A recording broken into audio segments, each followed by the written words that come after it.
Welcome, ladies and gentlemen, to the round 18 clash between your very own West Coast Eagles and the Perth Demons, coming to you from Mineral Resources Park. We certainly appreciate you joining the live stream coverage this afternoon, which is proudly brought to you by Hungry Jack's. The burgers are better at Hungry Jack's. And Diploma Plumbing for all your plumbing needs, big or small. Jump onto diplomaplumbing.com.au.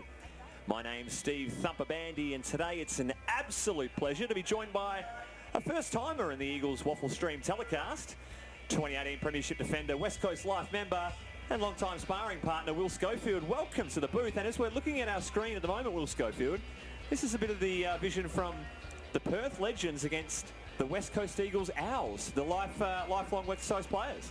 I did see some of the Owls. Thank you, Thumper, for welcoming me to the box. I've listened to some of your work this year, and it's actually been surprisingly quite good. I saw some of the older fellas running around, the Priddis, the Embleys.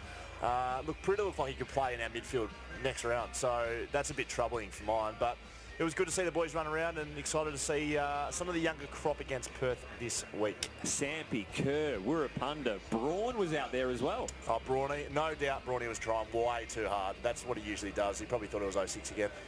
There was some fantastic names out there, and for anyone that made the journey down to Mineral Resources Park today to see the match, the charity match between the two sides, we're hoping it's a long-standing relationship and maybe an annual event that we'd love to see up and running. But Will Schofield, more importantly, today's game is an absolute monster in the context of the season. A win today for the Perth Demons will solidify their 2019 finals campaign. And for West Coast, with 3 games remaining in the home and away season, they're on the outside looking in. But if they run the table, they're a fair chance to make a finals appearance in their debut season. I think the boys need to win their last 3 to make finals, well, to guarantee themselves finals. So this is step 1 of 3. I played in the game against Perth here earlier on in the year, and they, I think we beat them. I can't even remember. That is incorrect. They beat us. Yeah, of course they did. By a whopping margin, too. It was like 44 points. You know why I forgot that? Backmen usually just wipe things from their mind, especially losses. And I probably had multiple goals kicked on me, so I think that's just been expunged from my brain.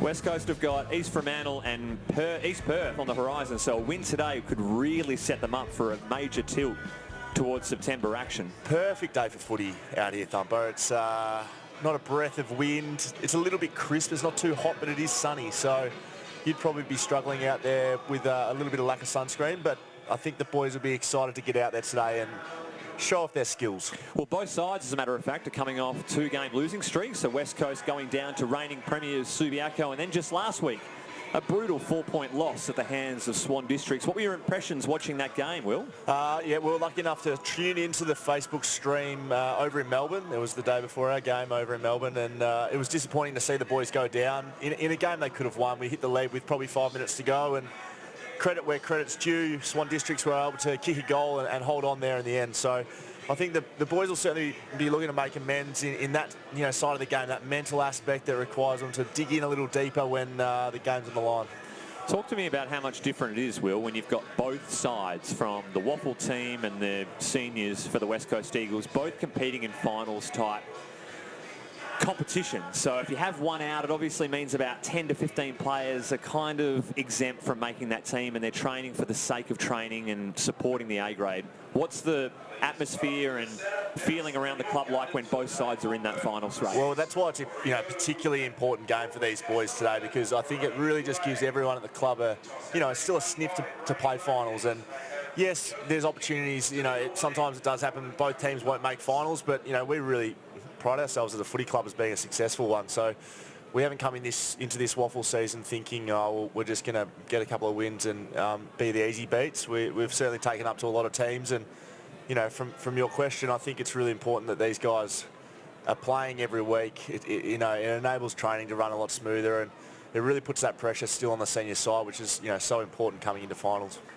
Now, can you actually manage to watch the entire game today? You're not just going to focus on the back line and see how the back 6 are operating. Can you actually move your eyes to the other 75% of the ground? Surprisingly, I'm actually built for commentary, I think. What, because of the face? Well, yeah, look, I am better behind on radio than I am TV, but I do just watch the play. I get very excited. I'm a bit of a fanboy. I don't really watch the back line. I could never coach because it's pretty boring watching where the ball's not, and I think it's going to be exciting. You and I calling just all the action today on Facebook. It is a massive game, and I'm sure the boys down there in their West Coast Eagle huddle that has just broken, they are well aware of what is on the line today. Drew Petrie flying back from Melbourne after his 1 week hiatus. I'm sure there's a tiny bit of regret there, Will Schofield, with a 4-point loss. Yes. Drew is a consummate professional, hates losing contests, and he would have been very disappointed to see the boys go down last week, but great to see him back in the side. I don't think he's ever going to retire. He could be playing till he's 50 years old. Look, I think we've got a really strong side in this week, and Drew certainly, holds up that spine for us. Quite tall. We've got Vardy playing in his second or third game back in the waffle. We've got a lot of options in the ruck, which it's exciting. We do have AFLW star recruit Dana Hooker boundary side. We're looking forward to hearing from her throughout the entire afternoon's proceedings as we are about to get set here for the thrilling contest today between the Perth Demons and West Coast Eagles. I'm not even going to bother to ask you for a tip, Will Schofield. Well, I'm going to go for West Coast, mate. But it's interesting to see Perth setting up behind the footy. They've left a big gap between the stoppage and their goal square. There's not a lot of players there. Umpire holds the ball to begin play here for round 18, Mineral Resources Park. Just the third time the West Coast Eagles have taken the field in season 2019, and we're underway. Yo, little dribble kick forward, followed up nicely there from Payne. Little give was absolutely sensational, but the tackle from behind, Tommy Cole, well rewarded. Good defensive pressure there from the youngster. That's what he's known for at AFL footy, that desperation, and he had him in his sights from very early on then, Coley. Tom Cole wants to go wide to the wing with a long ball. No winner. Matt Allen looking for O'Neill. Handball off the target. Good follow-up there from Xavier O'Neill. Little dribble kick forward to the 50. Picked up there from Jones, but he's dispossessed. And Fisher goes wide again. Nick Reed the target, but stepping in was Sinclair. Perth Demons on the attack through the guts. Mark taken there from Leggett. Perth looking to play a little quicker, but they've been slowed down really well by West Coast there. Leggett will just pierce the 50. Front position, Bailey Williams takes it, but play on's the call. West Coast moving decisively through the middle here. It's Brayshaw going to the flank. Rebillard with 2 to beat. Just got hands on it in the end. Perth have the numbers behind the footy. They'll switch to the wing. This is Edmonds, has a ton of time. Archie giving chase. Goes long down the line. What a pinpoint pass that was. Ninyet wants to play on immediately. Has a man on offer and decisive ball movement there. Brown lining up from 45 out. Yeah, Perth ended up with quite a few men behind the footy there and almost connected forward of centre for West Coast, but just couldn't quite get it done. And Perth were able to switch out of their back line, use the open men that they had behind the footy, and a couple of nice kicks there to connect about 40 metres out, 45-degree angle. The boys will be looking to stop some of that ball movement. He's been in and out of the league team throughout his Perth tenure since being a Colt in 2013, but Brown lines up and a perfect start there for the Perth Demons. The crowd goes wild. One straight, West Coast yet to get off the mark. Difficult pocket to kick goals from that one. There's usually a bit of wind coming from right to left, but obviously with the new structure here in place down at Mineral Resources Park, it's a little bit of a funnel down there and sucking it straight into the goals. Lovely kick there. You know what I have noticed, Will Schofield, is the 2 footballs that were on the roof of Mineral Resources Park have been fetched. Now, I know that you don't do a lot in your spare time. They didn't ask you to go up there by any chance, did they? Steve, you know very well that I'm not on the roof of Mineral Resources Park collecting balls in my spare time. But that would have been interesting to watch. Well, the dream start there for the Perth Demons. Precise ball movement and splitting the middle early on. There's a bit going on behind the footy here, Thumper. Bit of argy-bargy. In the middle, Williams reads it best. Handball to Archie. West Coast, first forward 50 entry of the day. And all by himself, Keegan Brooksby. Wasn't manned up too well there from Guy Langdon. West Coast caught him on the hop. Bailey Williams, I love what he does in the middle of the ground for us. He's exceptional at his follow-up footy and was able to get the ball to Archie there, and you see that lovely kick to big Keegan Brooksby, the dad of the Waffle team. He should kick this, but there's a mozza for you early there, Thumper. Only 15 out for the quick reply. Keegan Brooksby strolls in. He's given it a little bit of hook, but no dramas there. West Coast respond. One straight apiece. I think Perth would not like to see the boys coming out the front of the stoppage there like they were able to. As a back line, you certainly don't want that front forward movement on the fly. As you can see here, Bailey, great read, great handball to Archie, and you know, Archie's got AFL skills. He's playing in the waffle, but he's a real standout down there, so great to see him start the game well. It was interesting to see that Bailey Williams wasn't the first choice ruck in the start of the waffle season. It was Keegan Brooksby that was doing it, and now they're starting with Bailey Williams. Is that a bit of a shift, perhaps, in Bailey Williams' rise of form, Will? He's a young guy. Starting the year, he'd come off his first pre-season at AFL level. I think they'll ease him into it, so I think it's great to see him in there. He's very athletic. Ball back in the middle. Ayres, uncontested. Little back tap. Edmonds claimed immediately by Flint. I'll have a ball up. You can see that follow up there again by Bailey Williams. He's I'm going to be high. He's my man today. I think I'm going to be all over him. Ball up. Ayres on this occasion finds Ainsworth, but no room to operate. He's taken by Leggett. Both sides structured up nicely behind the footy here. Umpire restarts play yet again. Williams at ground level. Misses the handball, but Mutimer mops up. Back feed to Watson. Low darting ball inside 50. Keegan Brooksby off his hands. Hug there at ground support. Numbers 4. Heavy congestion in the forward 50 for West Coast, and the umpire will sort things out. Possibly a chop of the arm there on Keegan Brooksby, but as any good defender will do, just keep it out of the way, the umpires. A host of numbers inside an Eagles attack here. Nick Reed bends down, picks this one up. Well taken by ex-Eagle Brand College. We'll have a ball up. Is this the first time you've seen Brand College in action from a commentary point of view, Will Schofield? From a commentary point of view, it is. Clint Jones unable to take it. Gray takes him to ground. Good to see Brady Gray back out there for the West Coast Eagles after serving his 2-week suspension for a hit that was actually right down on here in Perth's right half forward flank. One of the biggest ones you'll see of the year. Footy up for grabs in West Coast forward line, but about 3 players dive on this one. West Coast look to have locked it in their forward line here. They'll be looking to cash in on a few forward half stoppages here. Brooksby hit out, goes straight to Payne. A relieving kick inside the corridor. Big Drew Petrie read it best. In no hurry, the big fella wants to drive it inside 50. Ayres the flyer in front position. Well there for Gray. Snap towards goal. Has it got the line? What a ripper from Brady Gray. Brady Gray, obviously ex-AFL, ex-Fremantle player, was someone that was probably disliked to a certain point. Do tell, Will. How did you come to that conclusion? Within the walls of West Coast, he was the sort of player that if he's not in your team, you don't like him. But when he's on our team, geez, he's a great role player. He hits the contest hard, and he's a real professional. And if you just see that finish, didn't have long. One step, straight in the boot, straight through the middle. That's why he's in the team. He's that experienced leader type, and he's certainly very well liked now, Thumper, within the blue and gold colours. He's one of those white line fever type gentlemen. I like him. Just one of the nicest blokes you'll ever meet. And it was funny because he did obviously give Gaff a bit of a hard time after the Freo Derby, and also took out Duggo in a scratch match on this ground.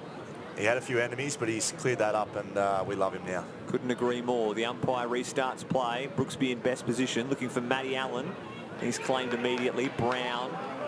Feed inside to College. Inside 50 for Perth. Fisher! Just unable to take that one. Francis Watson spun in the tackle. Had an arm clear, and the umpire recognised it straight away. Disappointing there for Frankie. He would have hoped to have fought through that tackle a little better, but just a terrific tackle there. Pinned the arm. Not much Frankie could do on reflection. It was Baldwin right with the arm pinging a tackle on that occasion. Just the 4 league games this year. So got the Kenny Powers mullet going on here. Looking very nice. He's actually yet to kick a goal in his Waffle League campaign. So a chance, as we've played 8 minutes here in the opening term, to give Perth their second of the afternoon. A little bit of a trot as he walks in. Set sail from 40. The crowd like it. There's his first in Waffle League footy. See the boys get around him there. It's always good kicking your first goal at any level, and certainly that's the way you want to kick it there. Big fella putting on forward pressure. It's sometimes difficult to do when you're a big ruckman resting forward, and I think the Perth boys will be very happy with that effort, and West Coast will look to solidify their position for behind the footy there. Fish almost took a great mark, but just dropped it, and opportunity was taken. It's a game of inches, isn't it, Will? I mean, I don't think it should have been paid, but it was just a split second away from hanging on to it. Live and die by the sword, mate.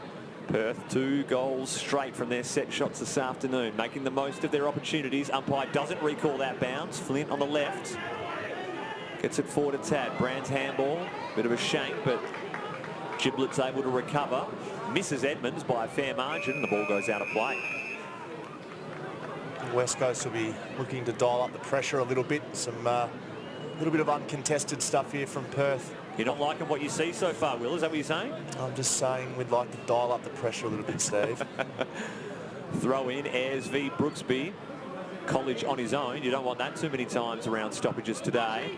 Jones can't handle this ball. In fact, it's come off his shin, and Tom Cole, the recipient. Great pressure. That's what the doctor ordered. Crowd don't agree with that one. Fisher. Back to Rotham. Got plenty of time. Goes corridor. Precise kick to Brayshaw. Oh, he's got a loose man on the wing. This is Fisher. Doesn't want to go, though. In no hurry, the West Coast Eagles. Has another corridor option. Back to Cole. He moves it quickly to Mutimer. Thought about playing on. Wants to go wide again to the veteran, Drew Petrie. Great to see Drew back in West Coast colours. His kick to half forward. On target, Brayshaw. Sharing it well here, West Coast. Here's the kick. Inside forward 50. Vardy in best position. Was he held on to? Umpire says yes. Terrific ball movement there from West Coast. Really look to keep possession, take the smart options, and as you see here, Vardy got himself in a great spot, and that's holding the man every time there, Steve. You're right, Will. They were in no hurry. Happy to wait for the best option. They went to the wing, back to corridor a couple of times, and chose the best option in the end.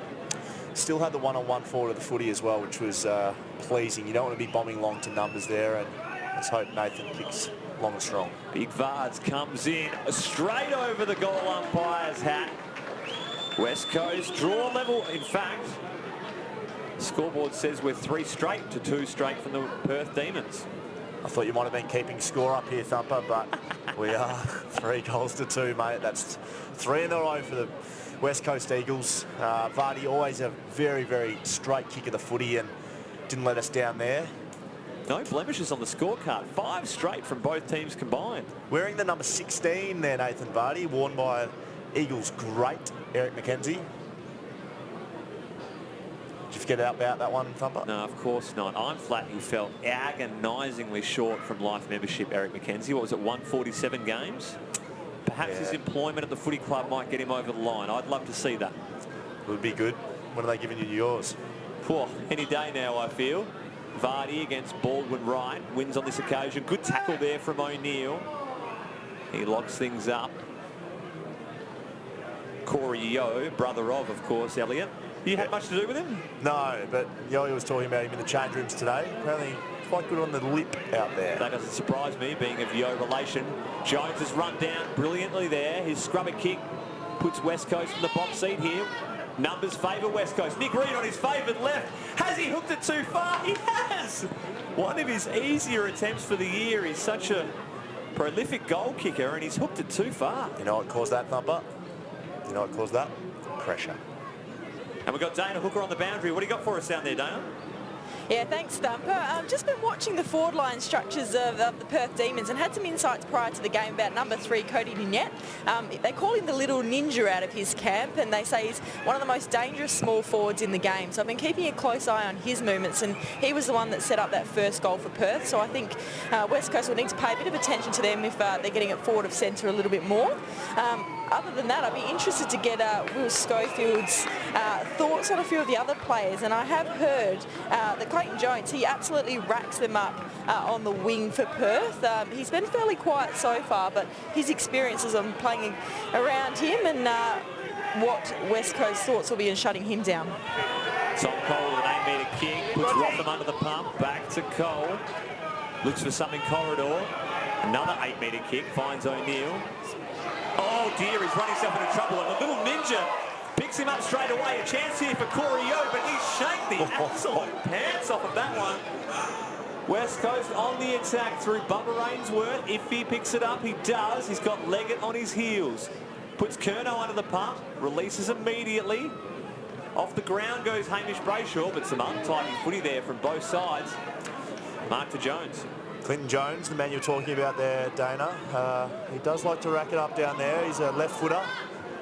The boys are playing a little scrappy footy here. I'd like to see a clean, nice, composed possession, just as Frankie delivers right there. That is a precise ball delivery there from Watson. Reed goes immediately, going to the pocket. It's just out of reach of Archie. In the end, West Coast will take field position, left forward pocket. Gee, the little ninja, Bugger Thumper. I'd love that nickname. Cody Ninyet kicked 8 goals on, it was actually East Perth when the alignment was back at East Perth about 2 years ago, and I played in that game. Kicked 3 on me in the last quarter to win the game. I believe every bit of that. Williams in the ruck on this occasion. Reed, little to Ainsworth. Oh, his kick around the corner, not enough on it. Nicholas forced to play on immediately.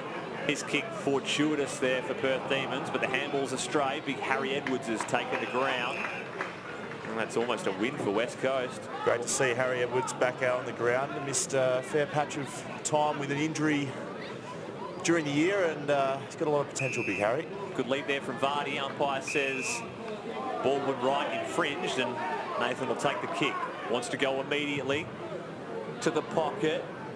Good lead there from Williams. Can't bring it in. Nicholas reads it best off the pack. And his kick, Chaz Flynn. Talk about reading the footy well. Steps in front of that line, takes a good grab. Archie to fly here. Puts it to the top of the square. Well read there, Will Schofield. Nostradamus, if you don't mind. He's taken a quality contested mark, and West Coast will line up for their 4th goal of the opening term. You got to be careful of Archie. Yeah, saw him lurking very early without a man on him. You got to look to put some body on him. One of the best jumping marks in our footy team. Let's hope he kicks straight. Archie from 15 out, slide angle. Jesus, he's hooked the absolute mongrel out of that one. A golden chance going begging there for the West Coast Eagles. Couldn't make the most of his quality effort in the air. I'm enjoying the pressure being put on out here, Thumper, so far. Asking for it, and they've really ramped it up. Joe, he can't get past the West Coast tackler. Umpire says holding the ball. Chaz Flynn, take a bow. Pressure. Quality player, Chris Bryant. Couldn't get past Chaz on that occasion. Ball at centre half forward. Perth have control of it. Brown puts Jones under the pump, just hacks it forward. Curnow front position. Good spoil from the Demons. Here's a chance for Rogers. Can't sit for him. What a tackle. It's illegal, but Rotham certainly made him earn it. This is Rogers. Sort of looks like me if I spent some time at the gym. Rogers goes to the hot spot. Full forward, Petrie, good fist. Yeo's there for Perth. Fisher dives over the football. Yeo extracts it, but his feed goes straight to Flint. He hacks it out a defensive 50. Ayres in best position and gobbles it up. Gee, try and find a target inside that 50. I don't think you could. Host of numbers in there from both sides. Ayres. He's having a shot. Gee, the distance. Has he got it? He's given it a fair wallop. It will land short. Oh, geez, a hack there from, geez, I don't know, a Perth player. He got nothing on it, obviously. Big contest there by Bynes. Archie, handball to no one in particular. Perth do have the numbers. Well read there from Brayshaw, and he forces a win with a boundary throw-in. Huge result there for West Coast. Perth was set up very nicely behind the footy, had the numbers, but great pressure. I think first by Bynes in the contest, Hamish Brayshaw came to get it out of bounds, and the boys can set back up now. Throw in, Vardy front position, can't get a hand on it. Ayres reads it best. Gives to College. High ball inside 50. Good spoil there from Edwards. High tackle. Cole will win the free kick. Harry Edwards, terrific spoiler of the footy, reads the play very well and locked his man up well there for a nice clean spoil straight to Tommy Cole. Free kick, composed possession. Andrew Fisher, the acting skipper last week, sends it long down the line. Vardy with the early lead, gets hands to it, can't bring it in. Jones has Nicholas as a back feed. Tremendous smother there, like the work Flint's done early here in this quarter. And Brooksby, strong hands. Wants to move quickly. Sees something corridor he likes. That is a precise kick there. Finds O'Neill. Wants to go long to the hot spot. Looking for Williams. He's got a few to beat. Almost brings it in one-handed. Ball trickles out to the pocket. Archie first there. Handball to Gray. Manoeuvres his way past a couple of tacklers. Reed's kick has gone to no one in particular. And Sinclair, easy as you like. He wants to go wide. And Perth just want to weather the storm here a little bit. West Coast on top of the last 5 minutes, Will, I feel. Rogers doesn't have a heap to go to. Drives it long. Sees Brown. What a precise kick that was. West Coast breaking down in their defensive structure on that occasion. Brown moving traffic. Looking at to the centre half forward position. Rowe can't handle it. Watson butters up nicely. Finds Rotham. Fisher, little chip over the top. To Brayshaw. His kick, a little untidy to Hug. He makes the best of it. Brayshaw back on the scene. He's got 2 to beat on this occasion. And Perth numbers win out. Long ball down the line. West Coast will be looking for some boundary, and they find it on this occasion. Josh Rotham with 2 back-to-back contests there. Very predictable to his teammates and getting the footy out of bounds. Joshy Rotham, I reckon, he's one of the most improved players at West Coast in 2019. He's been bashing the door down at the selection table for... Just beaten out by better company, you'd say, Will? Mate, I've been bashing the door down at stages as well, Thumper, so don't worry about that, mate. Good to see him re-sign with the West Coast Eagles this year as well. Petrie, handball inside corridor is pinpoint to Ainsworth. He's going to have a little trot out of centre half back. Couple of bounces. Spots Gray. He has it on the wing. Open forward line for West Coast. He wants Reed. Quality ball use, finds him. Really smart there by Ainsworth coming through the middle. Didn't have a lot of options forward of the footy and able to get the composed possession. Reed ignores the short options. Goes long. Front position. What a grab from the West Coast Eagles. Trying to pick up the player in question. I'm pretty sure it's Big Paddy Bynes in his 3rd senior waffle game. Oh, strong mark. 3v1. Almost looked like a basketballer there, Thump. Comes from a basketball background. He's a Category B rookie here at West Coast. And look, he's missed a bit of time in the middle of the year with an injury, but... Hernia, I think he had, didn't he? Yeah, they're not comfortable at all. And great mark there. A chance for Big Paddy Bynes. Surely his first goal in Waffle League. He's kicked it untidy. It's gone across the face. Just a couple of chances here, Thumper. Reluctantly, I agree, Will. A couple of set shots gone begging there. Perth out of trouble for the time being, but that kick's a little untidy. West Coast intervene. Archie to Flint. Been busy this quarter. To Brooksby. Only had one arm to attempt to reel that one in, and they'll force a stoppage at the top of the goal square. Roddy Gray, he is a beast inside forward 50 with some of the tackling he makes. Ball up. Brooksby for West Coast does his best work. Perth trying to stream through. Nick Reed on the left foot. Can he make the most of this opportunity? What a belter from Nick Reed. Something out of nothing for West Coast. A contender for the Diploma Plumbing goal of the day. Hit the contest hard there, Reedy, and loves a goal, I'm told. Absolutely loves it more than anything else. I haven't met anyone that doesn't so far, Will. Number 66, watch him here. Sharks the pack. Strips the player. Doesn't look to handball and snaps it over his right shoulder on his left. Truly. Is it unfair to say that most left-footers don't look for the side option, Will? It probably is unfair, Thumper, to be broad brushing anyone like that, I think, but some left-footers I know. Same with me. We have Dana boundary side. Dana Hooker, what have you got for us? Yeah, thanks, Thumper. I've been keeping a close eye on the boundary of Corey Yeo, brother to our Elliot. Just seeing what he's doing on the ground. He's been quite quiet, which is surprising given his dominating effort last week in a losing side against Subiaco. He had 25 disposals, 7 tackles and 2 goals last week when they lost by close to 50 points. So I'm thinking Perth are going to need him to lift today if they're going to get some score on the board and be right in this match going forward. Thank you, Dana. Kick forward from Brooksby, shot on goal, had a tough bounce, bit of Shane Warne leg spin on that one, through for the minor. 4 goals for West Coast in this opening stanza at Mineral Resources Park. They've been peppering early. The deficit could be a lot worse for the Perth Demons if had they to kick straight. What a tremendous early lead there from Petrie. Gives to Archie, sends it to the pocket. It's Robiliard and Bynes. Can't work it out between them. In the end, Brooksby tends to pick that one up. Little shovel to Archie. Tap backing board to Mutimer. On his left boot, sends it forward. A couple of players go down. Umpire whistles play on, and Perth, with the numbers from behind, through Nicholas, will clear. This is Jones. Thought about playing on, regrets it almost immediately. So they don't have a lot of options here, Perth. West Coast defending very, very well.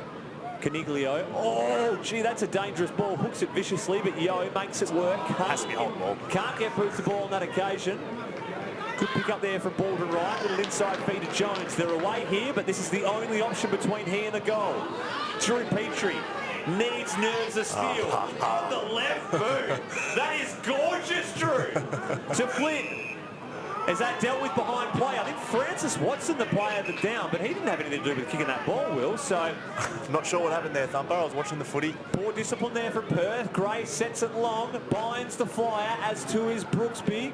Oh, stolen there from Archie, and a kick from 5 metres out. West Coast make the Demons pay. Wowee, great transfer of play, but where did it start? The big 50-year-old Drew Petrie. You said there wasn't a lot of options for the Perth player. Well, option 1 was Drew Petrie, and he stopped it in the back line. The boy transferred the play. Great contest from Bynes again. He's been good like that. Archie, great finish on the left. He's non-preferred. I've been impressed with Bynesy. They tried him in the back line last week. They've thrown him forward, and I think the coach would be wrapped with his contests, some of the aerial balls. That's probably your leader for the Diploma Plumbing goal of the day. Drew Petrie getting some much-needed rest. Those old legs certainly need to be iced up at some point, but they're running hot at the moment. Tremendous work from West Coast. 9 scoring shots in the opening quarter. With what's at stake today for the Perth Demons and West Coast with September footy, it's tremendous to see West Coast get the start here, but there's a long way to go in this contest, Will. Yes, mate. Boys have been going well, been asking for pressure, and I reckon 4 out of the 5 goals have come from pressure. Here's a chance through Leggett. Perth inside 50, drives it long. In front position, Rogers spills a simple mark in the end, almost uncontested. Fisher, is he taken high? It was an early whistle. No, it's going to Perth. Non-controlling umpire paying free kicks, Thumper. It's a real bugbear of mine as a backman, but it's a hard job umpiring, and we won't sit up here and critique them too harshly, because it's certainly easier sitting up in the commentary box, even though I am sitting next to you for the day. A chance for Mitch Brown to put through his second of the afternoon from almost an identical position. Another set shot for Mitch Brown. He's given it plenty of height, but he's hooked it on this occasion. West Coast just need to rush it through, and they do. It's their first blemish on the scorecard, the Perth Demons.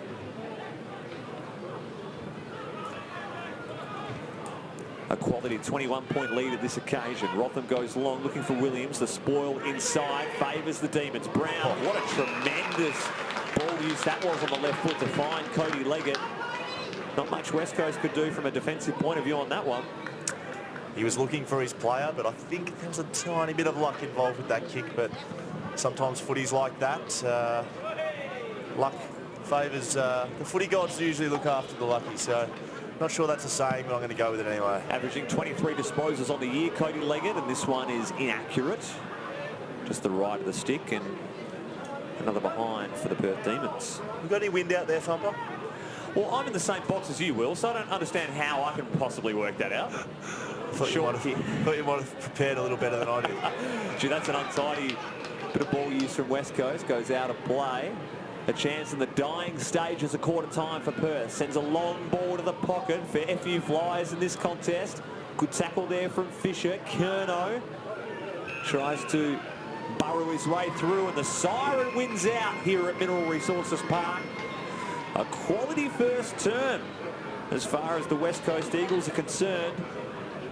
5-4-34, 20-point leaders at this stage, 2-2, Perth Demons 14. You've got to like what you've seen so far, Will. I asked early for some pressure footy. I wanted the boys to dial it right up. I thought Perth was just getting that uncontested style of play behind the footy. It looked like Clint Jones was dropping in the hole, wrapping up the ball like he usually does in the waffle, and I thought the boys did that. They kicked 4 goals directly from pressure, tackles, really locking that ball in the forward line, and I really don't think you could ask for a better start than that from the boys. Before I throw to you with the stats at quarter time, Will, this stream courtesy of Hungry Jack's. The burgers are better at Hungry Jack's, and of course Diploma Plumbing. For all your plumbing needs, visit diplomaplumbing.com.au. I think what's been so great to watch from West Coast point of view is they have 5 individual goal kickers to quarter time. They've been dangerous. The majority of times they've ended forward 50. Why don't you run through some of the major ball winners at quarter time for us, please, Will? Well, it's West Coast all over Perth on the stat sheet. Disposal-wise, Archie's had 9, kicked 1 goal, 1. Great start to the game from Arch. Tommy Cole's had 6 in the back line. 6 for Fisher, 6 for Flint, 6 for Reed. So they're sharing the footy around, and it really hasn't been a high possession game. We're looking at guys putting a lot of pressure on, a lot of tackles coming into the game, and we're just watching some of the highlights here. And the boys really started the game well. Gee, that's clever there from Bailey Williams. Didn't even go up in the ruck. Knew from the get-go to read that off the hands of his opposing ruckman, and Keegan Brooksby finishing the job. Good to see these quarter-time highlights brought to you by Hungry Jacks and Brady Gray. Something from absolutely nothing. Front square, right place, right time, and tremendous to see the vice-captain back in West Coast line up here today. Costly drop there from Fisher, and you have to say an outstanding tackle there from Baldwin Wright. Really restricted Francis Watson from even attempting to get a handball out, and it was his first goal in league football. Ultimately, I just feel that they've been on top of the Perth Demons here in this, you could call it an away game, Will Schofield, but I've liked what I've seen thus far. Great tackle there by Roth, made him count. That's what I've been impressed with most. The pressure, the contest forward of the footy. It's difficult to play when it's coming in at you like that, and you don't really know where to go. You don't have options. You don't know where to kick the footy. You don't know where to give it. So it's been impressive. Are you any chance going to get a burger for me down at the Hungry Jack stall during this quarter time, Scully? Or I thought that was a part of the payment for me doing this commentating gig. I thought we got free burgers up here. Payment. You make me laugh sometimes, Will. I think Drew Petrie's been a great inclusion this week.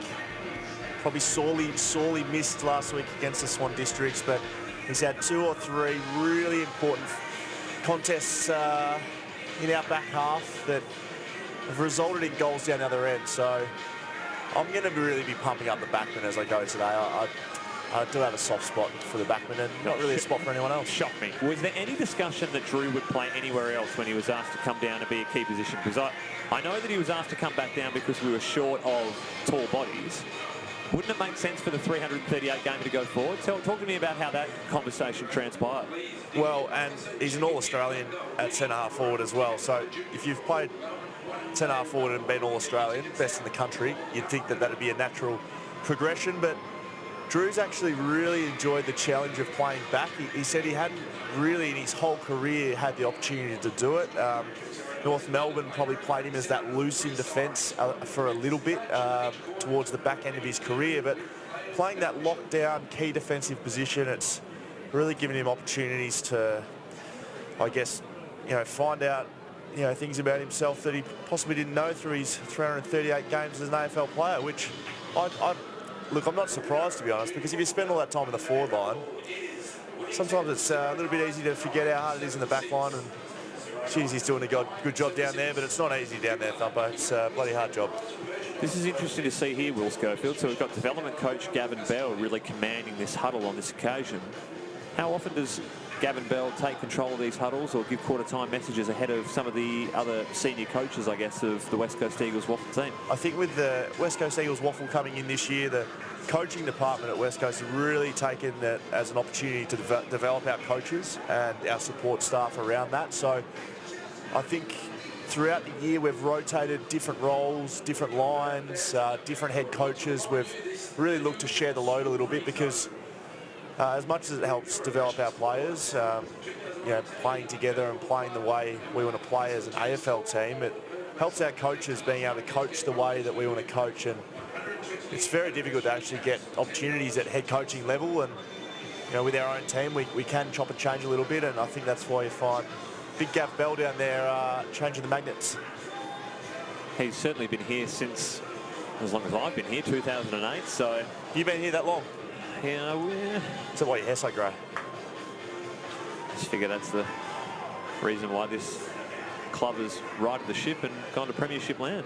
Because you got here? Sure, let's roll with that. Okay. That was 10 years prior to us winning a premiership. Well, it's all about the build, Will. It's all about the build. In fact, we're in 2007, we're quite a successful finals team, and then I joined, and you were well aware of what happened in 2008. Yes. You and your boys, well low on the ladder. It's easy to dish off responsibility when we're losing and take responsibility when we're winning, mate. I'll tell you what, this Waffle website on my Mac is doing absolutely donuts. I'm going to need the Waffle app on the phone to get things going, because... What would you like, mate? Just stats in general, I guess. I'm going to have to rely on you, and as I've known over this past 7 years, that's a dangerous proposition. You just watch the game and call the boys as they go. As I said, the backline's had a bit of the footy, but it's not a high possession game. Perth will be looking to bounce back after that first quarter. We're underway here in the second term at Mineral Resources Park. Look at that leap from Bailey Williams. Geez, he's got some hops, the young Victorian. Ball locked up at ground level. Perth appealing, but we'll do it all over again. Major ball winners for Perth to be expected. Jones 8, Yo 7, Brown 6, Taylor 6. Payne, back feed. Perth send it to centre half forward. Good take there from Jones. Here's an opportunity to strike early for the Demons, looking for Ninyet, and he's got an acre of space in front of Harry Edwards. He'll line up for his first of the afternoon, about 45 out. Looked to be a miscommunication in changeover of defenders there. I'd say Harry Edwards isn't the prime matchup for Ninyet. But as I said before, he's a very, very dangerous player. To kick 3 on my good self in the last quarter, he must be bloody good. Ninyet rolled his ankle last week against Subi, so good to see him come up from that one, but on this occasion, keeps it to the near side. Rotham seems to be taking the majority of kick-out duties for the West Coast Waffle team. Sends it to the broadcast wing. Over binds and Vardy's head. Well read there from Sinclair. Goes inside 50 immediately, and what terrific accuracy. Jones will have a crack at it, just inside the paint of the 50. Makes it difficult to defend behind the footy when we don't quite get that contest right from the kick-out. Perth looking to take the game on, come back through the corridor nice and quickly, and terrific skills there by Perth Footy Club to get themselves a shot on goal. Originally from the York Football Club, Marshall Jones. 29 games, 29 goals, looking to add to it, make it 30. Good start here from Perth. They have the first of the second quarter. So what you're speaking about there, Will, is that West Coast setting up their zone and the immediacy of the turnover. They aren't able to go and find a body or get back into defensive zone capabilities. As you saw there, we had Bynes and Vardy where the ball was kicked and couldn't quite get it to ground, which just means that most of our defenders are off their men, and just makes it hard to get into those contests that you want as a defender to be able to at least halve the contest. And Harry was caught out against his opposition, as we saw. The Demons trim the margin A little bit back to 13 points here in the opening of the second quarter. Played just a tick under 3 minutes. West Coast yet to have a forward 50 entry. That bounces an absolute Barry Crocker, and we'll have it again. I believe Dana Hooker is still boundary side. Dana. Yeah, thanks, Thumper. I had a listen in to Gavin Bell's address at quarter time, and the first thing he addressed is actually what you were wanting to know up in the box, was what were the conditions, and there's a strong breeze sort of coming across ground towards that grandstand, and Perth were really good at using that exit and going to that fat side of the ground, trying to use the breeze to their advantage. And we actually saw West Coast, when they came out of defence with that quick kick, they used the side to the breeze. Unfortunately, it didn't come off, and Perth chopped it off to get that first goal of the starting quarter. But you'll see that side, the grandstand side of the ground, used a lot more because of that breeze. Cole relieves from defensive 50. I believe he was dealt with after play from Ninyet, your mate Will Schofield, and down the field free kick to Keegan Brooksby. And I believe you have your weather update courtesy of Dana Hooker. Thank you, Dana. Thumper was not able to help me in any shape or form, and yours was very informative. So the boys look to bring it out this broadcast side. Edwards bereft of options, but Petrie is the only one. Finds him just inside the field of play. Little chip over the top is precise. O'Neill on the second attempt brings it in. Xavier O'Neill, just 19 years of age. West Coast top pick in the 2018 draft at pick 28. Goes down the line looking for Williams. Gray at ground level. Can't gather. Bryan does well. Gives to Payne. He strikes it long down the line. Cole in best position, but either a marker out in the full. Cole will take it. Cole will be looking to press his spot in the AFL team with a good performance today. Strikes it long down the line. Binds in front position, out of play. As you said, Scully, 42 games in 4 seasons for Tommy Cole. Just the 3 games in Waffle since being dropped, and I guess it's tough going in that back line to find position at the moment. Yeah, well, luckily we do play in one of the best back lines in the comp, and unfortunately that means some guys are going to spend some time in the Waffle. Vardy, exquisite tap, finds Brayshaw. Tons of room, sends to full forward looking for Bynes, but in the end Perth read it best. Drop mark there from Giblet. Bynes feeds Reed, left-hand handball. Hug, collects, back to Reed. Here's the voice of Brayshaw on the outside. Tries to go back in, but he's collected by a couple of Perth Demons, and holding the ball's a decision.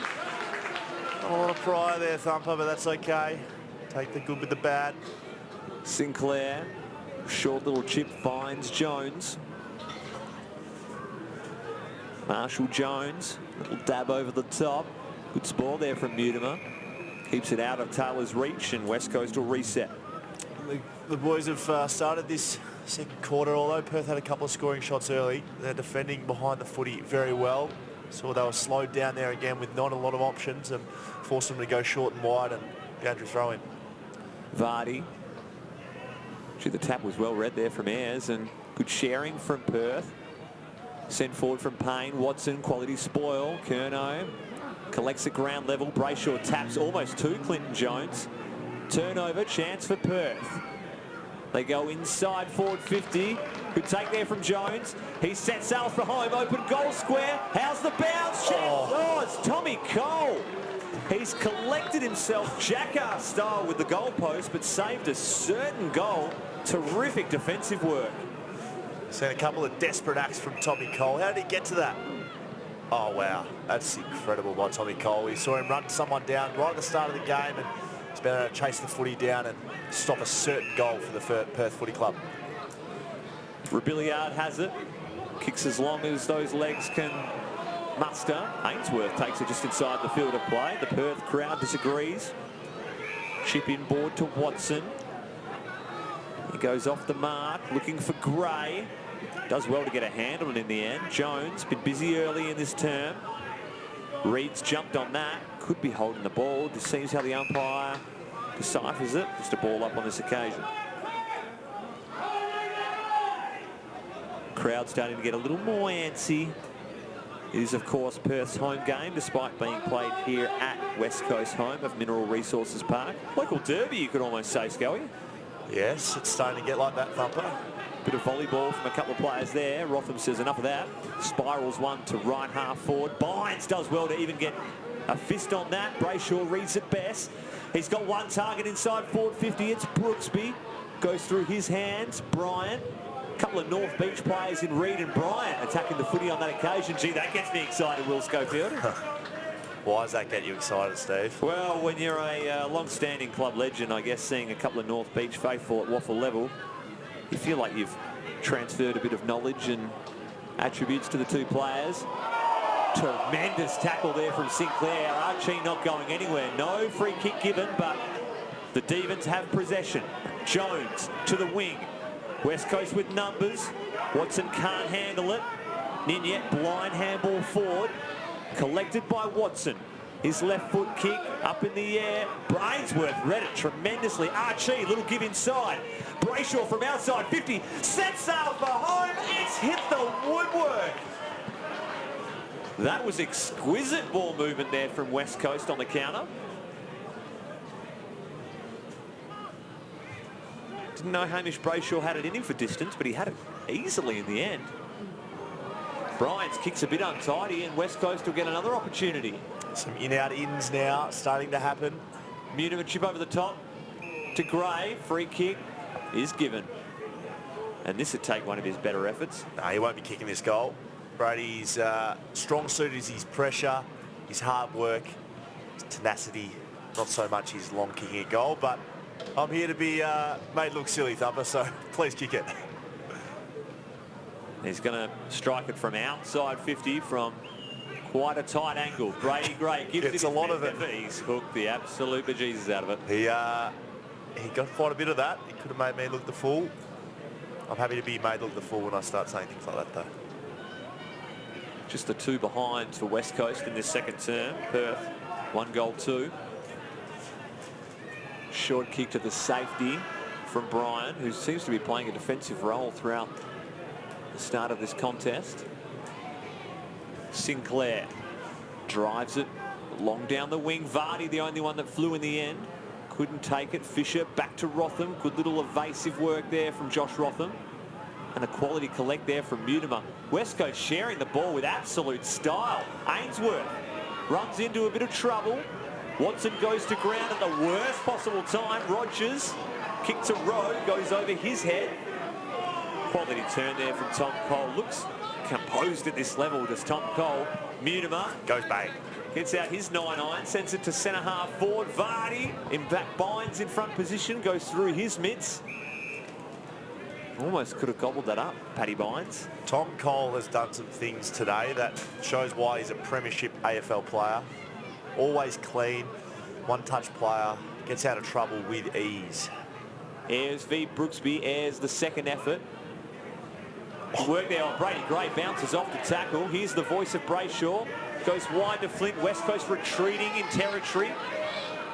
Brayshaw back onto it. Flint a scrubber ball inside 50. Bryant in front position. In the end, West Coast putting the screws on as far as defensive tackling pressure. Hug with a scrappy kick forward. Paddy Bynes has a couple to beat. The bounce doesn't favour West Coast. Through for a behind.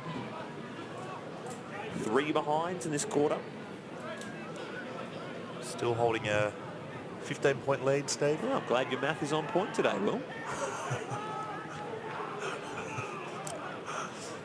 It's going to be Taylor to bring it out for Perth. Wants to go to the outer side. Oh, gee, that's a precise kick. It just missed. Jones would have worked perfectly. Edwards fakes the handball. Goes over the top to Hug. And his kick finds Gray. Great stuff by Edwards there. Brady Gray goes long inside 50. Oh, good spoil there from Perth. And again, they concede. Just another behind there. Just holding on here, the Demons. The damn wall hasn't broken just yet. Peppering the scoreboard. Bryant. Short kick up the guts. Geez, Payne had to really work hard there to keep it out of the intercepting mitts of Chaz Flint. Just avoid a disaster there for the Demons. Goes wide. Taylor works off of Gray for the easy mark. Bit of a lull at the moment in the game. West Coast have done well to keep it in their half. A long ball to the contest. Edwards comes from 3 deep, does well to get a fist on it. Cole, back feed to Fisher. On the non-preferred, the kick is smothered. Allen in best position. He's been rarely sighted this afternoon, which is quite rare for Matty Allen. And he's going to win himself a free kick on this occasion. It feels like the crowd's going to riot from what I can hear around Miscoe. Perth crowd loved that decision. He wants to go backwards to Rotham, and the switch is on for West Coast. Not a lot to go to after this kick. It's got to be a long option, and Watson understood that. Short pass to Petrie. Gee, this kick's got to be precise, and the big fella almost delivered. Bailey Watson didn't want to get horizontal on that occasion. Out of play. Terrific stuff from Frankie Watson there. He rolled and played on. Didn't have a lot in front of him, as he called Steve, but looked inside, found that composed possession, and Drew Petrie was a couple of centimetres off, making that play come off for the West Coast. Boundary throw in, broadcast side. Mutimer goes to ground. Williams didn't attack it wholeheartedly on that occasion. And Leggett goes to the flank. Petrie makes sure it doesn't end up in Rowe's hands. Out of play. That's why Drew Petrie's such a great asset for our footy club. He doesn't lose a lot of contests. He might not be beating his man in every contest, but he's certainly not getting beaten by him. So terrific stuff from Drew. He's been one of our better players. Williams v Baldwin right. Mutimer collects. Vardy, it's Brooksby in front position. Takes the chest mark in the end. Wants to move quickly. Great kick. Spots Allen corridor. He's got Vardy very long. Doesn't opt for that option. And Nick Reid can't take it on this occasion. Good spoil from Giblet. Read it best. Brady Gray just puts a handball. Bit of a hit and hope. Ends up back in Brady Gray's hand. And Kieran Hug, quality lead to the pocket. Got to commend Brady Gray on his 2 efforts there. Shot on goal for Hug, albeit tough angle. Brady Gray, class above there, clean below the knees, quick hands, 1-2, delivered to a fast leading Hug into the pocket. Difficult side of the ground to kick this one, Thumper. He's kicked one behind so far this afternoon, and a chance to get a bit of reward for effort as far as West Coast is concerned. The snap round the body. Just done bent far enough on that occasion. 5 behinds for West Coast in this second term. Bryan streams out of defence to Taylor. Low ball finds Leggett. They're looking for a bit of possession football. The corridor kick is on. Tremendous work there from Braden Ainsworth going back with the fly. Didn't know what was coming. Tremendous intercept. Francis Watson says, send it long. I will do that, Francis, says Braden. To Brooksby, goes just over his head. Good smother there from Robiliard. Snap out of nowhere. Has that hit the post again? That's 6 behinds in the quarter. Got the magnets down there, Thumper, on that right-hand goalpost as you're looking. I think the goal umpire is going to check for a fracture in his hand when he keeps smacking it, saying it did hit this behind post. Gee, Brooksby just took care of Nicholas there. Umpire says, get up, nothing in it. Can see that West Coast is still slowing the play of the Perth Demons. They're finding it hard to get past halfway at the moment. Bailey Williams to make a contest here. Goes over his head. Rogers feeds to Payne. Had a runner on the outside, but great deflection from West Coast. If they hold this up, that's a guaranteed win. They do. Perth had the run there. They had the man over the top, and just that little deflection stifled that forward momentum. Yep, as I said, they're setting up very well behind the ball. Perth are looking to really have a slow build-up and then slingshot out the back, but our backmen and some of our midfielders looking to help the defence are doing great down there. Edmonds, a sweeper, snaps it round the body down the line. A good chance here. This is probably the furthest spin forward for Perth in some time. Ninyat just hacks it forward, but all on his own. Matty Allen provides a good contest. Ball at ground level. Petrie's beset upon by a couple of Perth tacklers. Ball spills out, boundary line the winner, and it eventually gets there. Matty Allen did terrifically well to get back into the hole there. Drew Petrie was 1-on-1 inside 50 by himself. Matty Allen worked back hard. Got an injury here, Will Schofield, it seems. The umpire's blown the whistle and said, let's stop play for a moment. It is Cody Leggett, which would be a monstrous loss for the Perth Demons. Holding his neck, which is never a good sign. He's just on his haunches for the time being, as you can see at the top right of screen. This is an interesting view from the umpire. He's going to play it on, as he should, if Leggett's wandering around near the contest. He's got a couple of trainers tagging him. It's going to be play on and a boundary throw in right forward pocket for the Demons. Williams against Ayres. Ball at the back. Danger for West Coast. Ainsworth on the non-preferred.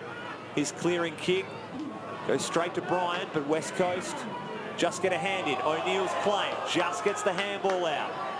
Here's a chance for the Demons through Payne. Looking for Rowe and a tremendous contested mark. Perth a chance to nail one against the run of play. Yes, they set up well behind the footy and were able to put a lot of pressure on the West Coast mids there. Clean delivery into their forwards, and Tommy Cole was just out of position, couldn't quite get the fist to the ball. We're right behind Rowe here, and he makes no mistake. Perth get their second of the turn. Disappointing for West Coast there. They've really dominated portions of this game. The last 10 minutes especially. 6 behinds in a row, I think, and one chance to the Perth Demons, and it's a goal straight away. So the boys will be disappointed with that, but credit to Perth. They've kept at it. They've been able to hold West Coast at bay and keep this game a very close one. Gee, that's costly. 6 behind, 0 goals, 6 for the quarter, Scully. They've just absolutely monstered Perth for the majority of this contest, and out of nowhere, Rowe takes a spectacular contested grab, and he knows how to find them. A 5-goal haul a couple of weeks ago against the Sharks, and you don't want him to get off the chain. They've got some very dangerous forwards, Perth Footy Club, but hopefully our backline can match up on them just as well. That bounce is about as well as you could do in there on that occasion, Will, and throw it up. Always easier from the commentary box, Steve. As I've told you over many years, Will. Baldwin Wright wins on this occasion. Brayshaw scrubs a kick forward. It'll go inside 50. Rebillard against Caniglio. The latter gets a soccer out to Edmonds. Perth with a bit of space. College collects back inside to Edmonds, puts him under the pump. Good tackle there from Flint, but back to College, and his kick went about 5 metres. O'Neill picks it up. He launches 1v1 inside 50. Paddy Bynes against, I believe it was Langdon on this occasion, and Guy Langdon wins out, and a bit of a Bronx cheer from the Perth crowd. Haven't heard them in a while. They were happy to get the free kick backward of centre. Bryant goes across the face, finds your ex-teammate in Brant College. Some interesting tactics here by Perth. They're still looking to build very slowly out of their back line. Not sure if that's the best tactic against West Coast, but they are getting this slingshot play as we find in this play right now. Ninyet. Front position pays off. Hazio on the outside, honours the run. Cody Yeo goes long, Corey Yeo rather, over the back. A chance for Perth, but West Coast have numbers. Allen wants to duck back inside on that left foot. Sees something he likes, and geez, Petrie and Williams could have raffled at that point. Josh Rotham got himself in a great position defensively and was able to make a contest there. One-on-one inside 50, always a difficult position to be in, but did well. Flint's kick was untidy. Archie threw it out in the end. Geez, that 50 metres, has the umpire seen it? The crowd saw it. The umpire ignored it. Just great umpiring there. Absolutely loved it. Deary me, Will. The Moose, as he's affectionately known as. Brant College will send it to the half-forward flank. Wants to go wide. Fisher. Good spoil, sends it out of play. Look at the crowd there. Good numbers. I think you'll find that's where the can bar is located on that side of the hill there, Steve. Francis Watson getting some treatment there. Don't like to see him on the boundary too often. The umpire going to piff this one back into play. Williams against Baldwin Wright. Archie robes it well. Sends it on the left boot. Vardy goes to ground. Will Schofield wants a free kick. Couldn't be more one-eyed up here, Will. Umpire will ball it up. Dana Hooker is boundary side. Dana. Yeah, thanks, Thumper. Just been watching Hamish Brayshaw. He started the game fantastically. He last week topped out for the inside 50s for West Coast, getting 5, and he's already up to 5 for this game, and we haven't even hit half time, so watch that space. Kurt Mutimer bursting through the pack. Sends it inside 50. Gray can't get a handle on it. Giblet sends it out wide. Nicholas has it a couple to get through. Payne, great quick release, opens the door for Ninyet. Centre half forward. Perth have got numbers streaming forward. Taylor runs into trouble. They just need to get it in there. Eventually a high ball. Petrie sets himself. Ball over the back to Rogers. Has it been a free kick? Petrie, listen to the crowd. Once again, Drew Petrie saves the day. 3-on-1 inside 50 and gets it done once again.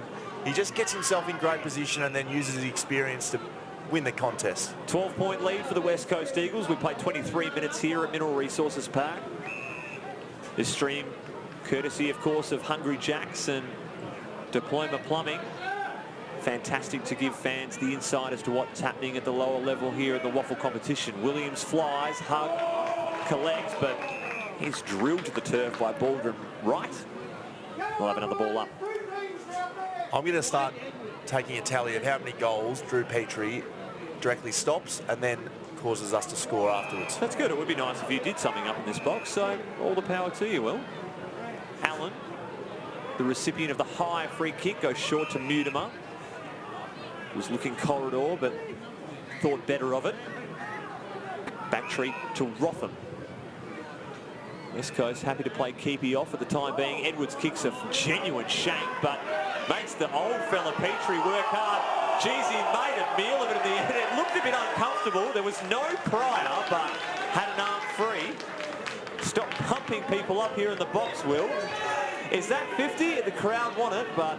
Got a blood rule out there, Thumper. Is it the recipient of the free kick? It is. So it's Marshall Jones who was going to take the kick and didn't Matthew Rogers just stream in as fast as possible, saying, of course I was next to him. What are you talking about? And it would be such a shame if I was to see Matthew Rogers bomb this from outside 50, with the blood rule being the beneficiary for Perth.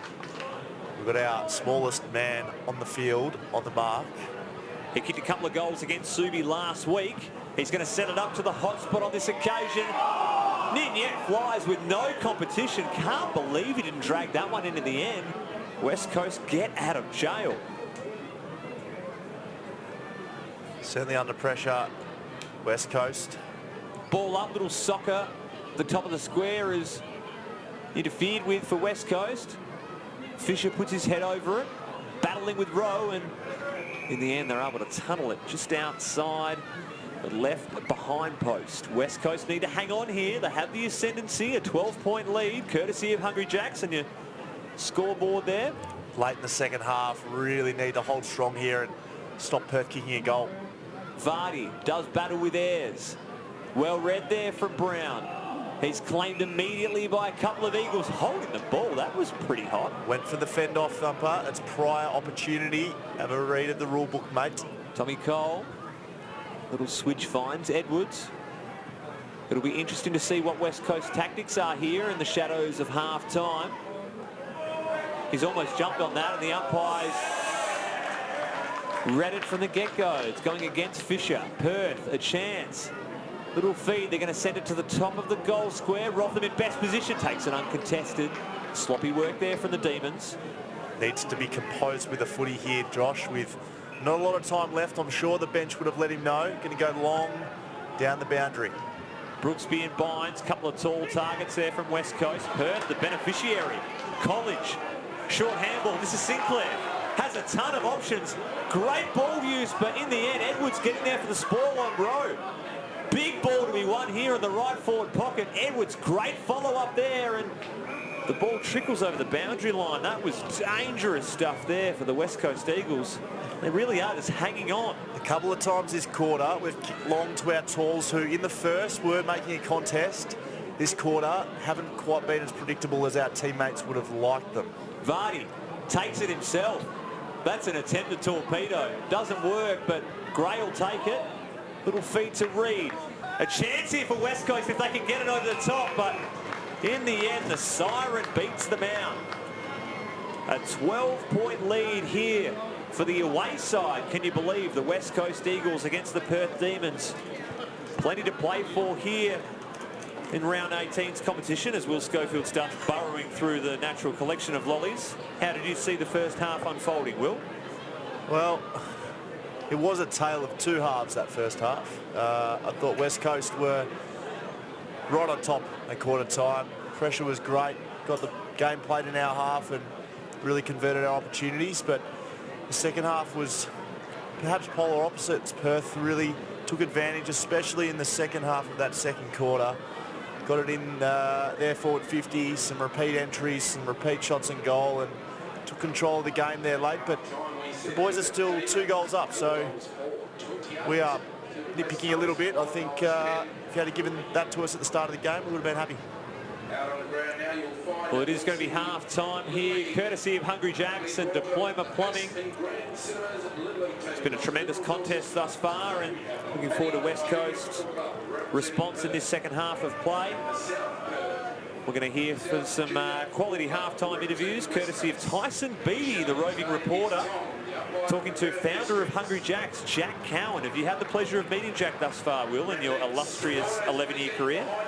No, I've been playing for 13 years and I still haven't met Jack. 11 meaningful is what I meant to say. Right. No, I haven't met Jack. Sounding like that his housing locations and overall net worth doesn't quite account to hanging out with Will Schofield, but I hear he's a great man, obviously very successful businessman, and looking forward to the interview. Well, I think we also have Andrew Embley at some stage today, obviously taking part in the Legends game against the Perth Demons. He was well dealt with in terms of a result perspective, but quality to see some of the ex-Eagles taking part in such a quality occasion here at Mineral Resources Park. That's half-time, and we look forward to, or in fact, Dana Hooker seems to, I think, have collected an eagle. I think it's Brady Gray standing by for an interview. Dana, over to you. Yeah, thanks. I'm joined by Brady Gray, standing captain for today on the boundary. You've started really fresh after a couple of weeks off. Tell us a little bit about how you're feeling out there. Yeah, it's a couple of weeks off, but at the moment, it's a really hot contest. We know they're a good side. They're sitting in the finals at the moment for a reason, but we've brought the heat so far, and walking 2 goals up is a good start for us. Most definitely, and the boys have started well, plenty of inside 50s, just haven't capitalised on the scoreboard. What do you think you might need to tidy up there? Yeah, we'll have a look at a bit of vision at half-time, but we're getting the entries. We've just got to look a bit deeper, and obviously 5 goals 10 isn't quite good enough, but it's pretty windy out here, so second half we just got to turn that to 10 goals 5, and we should get the result we're after. Much appreciated for those insights. Get into the shed at half-time, and we look forward to seeing the second half. Thanks, Brady. See ya.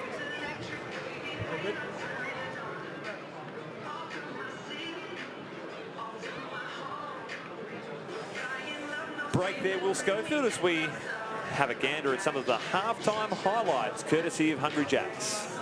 Why don't you run through some of the major stat getters while you're sitting there doing a whole lot of nothing, Will? Clint Jones has had 14 for us. Josh Rotham down in the fence, and another one. Tom Cole, 13 for Tommy Cole. Archie's had 11. A little bit quieter in the second quarter than he was in the first. The boys are going well, though, trying to possess the footy. Like to see some more direct footy, just like Hamish Brayshaw gave to Nathan Vardy early in that first quarter.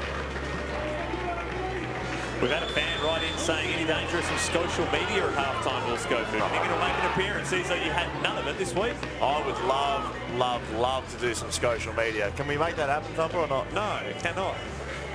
Have you got any segments you run on this show? Not on this occasion. But I'm sure the fans will, even though it's into the afternoon, they will probably be put to sleep by your antics there. Gee, that was a tremendous goal there from Archie. Probably the leader for Diploma Plumbing goal of the day at this stage. Making something out of nothing, but in the end, I don't know if we have the inside 50 count, Will Schofield. You'd have to think the Perth Demons are down on that measurement, but they've made the most in front of the big sticks. Inside 50s, 23 to Perth, 26 to the West Coast Eagles. Technically correct, but I thought it would be a little bit more one-sided. Tom Cole, that was a great bit of defensive desperation there from the 2018 Premiership star, and on that occasion, Zareth Rowe, good set of mitts, and puts through his first of the afternoon, and that's all you have it there for the Hungry Jacks half-time highlights. We will be back. Don't go anywhere. Second half will soon commence, but let's throw to the great man, Tyson Beattie. He has the Hungry Jacks founder, Jack Cowan himself. Been a great supporter of WA football and the local West Australian community for a very long time. But this year, They're also partnering with the Waffle Eagles and the Perth Demons. And joining me now is founder Jack Cowan. Jack, what do you think of this impressive new facility here at Mineral Resources Park? Well, this is my first visit here, and it's very impressive. Not only one ground, you got two grounds, which I gather are the same size as the MCG. That's right. And I just had the opportunity to have a conversation with Josh Kennedy. And I said, does it make a difference? He said, yes, it does. If you kind of psychologically get your head around distances and things like this and kicking. So, football in West Australia is a religion. And we're very pleased. Our business started here. I don't know whether everybody recognizes that, but Hungry Jack's was born in Innaloo, April 1971, before you were even thought of. Yeah. And so, it's been, we're a WA company from origins. We now have 450 stores around Australia, but it all kind of started here. And one of the things, we were the Eagles co-sponsor with SGIO for about 20 years.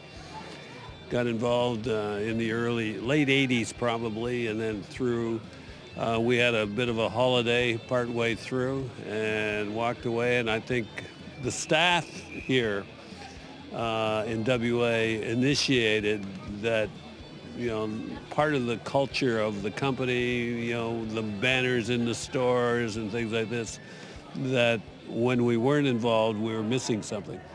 And so we made the decision the opportunity came up for us to come back as a sponsor. We've taken that and we've been very delighted the way it has. We've been able to use some of the players in television commercials, and I think people like that. Kind of how do you associate the business and the teams and things like that. So it's worked really well for us. So we're really happy the way things have gone. Well, you've got the golden touch the first year back and won a premiership, the West Coast Eagles. Well, so we told them, we said we won in 92, 94, and then 2006, and they hadn't won for during that period. And so we said, we're the good luck charm, Hungry Jack sponsorship. So boom, first year back. So let's hope they can do the same this year. And one of the great innovations here at Mineral Resources Park is the Hungry Jacks actually on the hill here, which has been a huge hit in the waffle.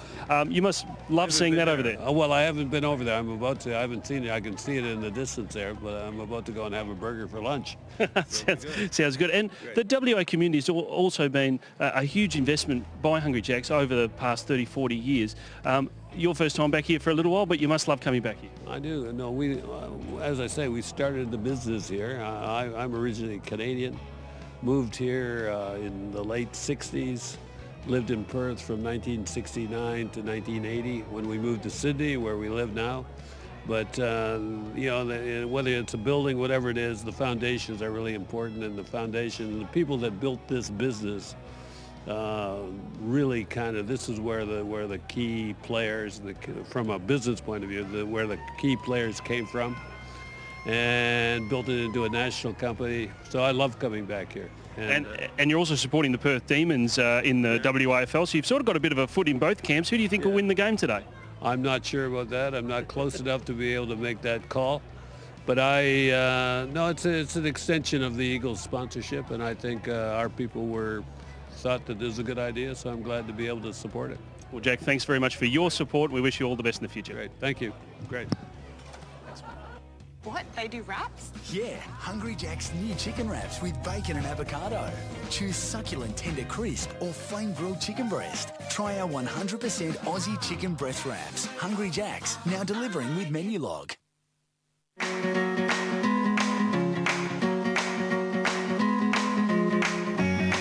Not often we get everyone together. It's getting more and more difficult with our travel and with a young family, so this is a good chance to get everyone together and have a bit of fun. Well, the racing format today, without a lot of thought, is we've got a finish line and we've got 3 staggered starts. So the 0 to 1 year olds, the 1 to 2s and the 2 pluses, and hopefully they all finish at the same time. We have a good race. We started walking in the last 4 to 5 days. So not a great deal of preparation, but he's definitely a chance. We've tried to prepare as best as possible, but unfortunately he's not too mobile just yet. So I think he's at very long odds, but hopefully he learns to crawl or something as we speak.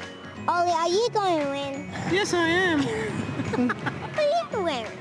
What am I wearing? Well, me and Bo are both dressed the same, and we've gone with polka dots, and we've got suit pants on.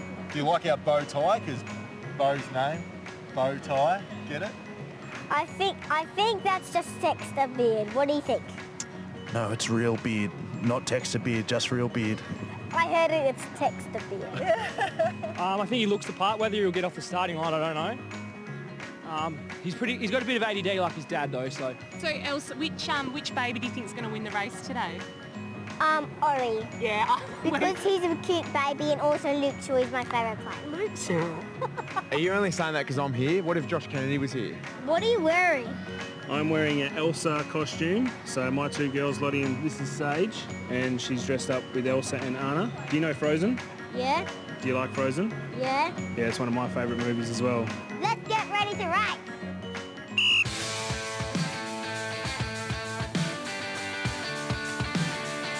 Max, get set.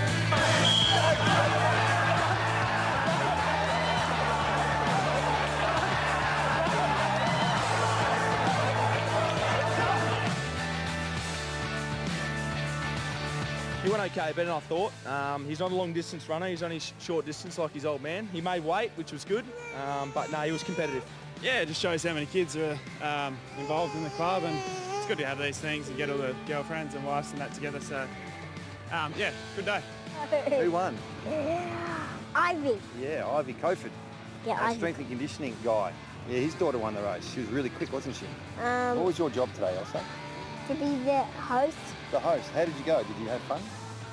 Yep. What was the best part about being a host?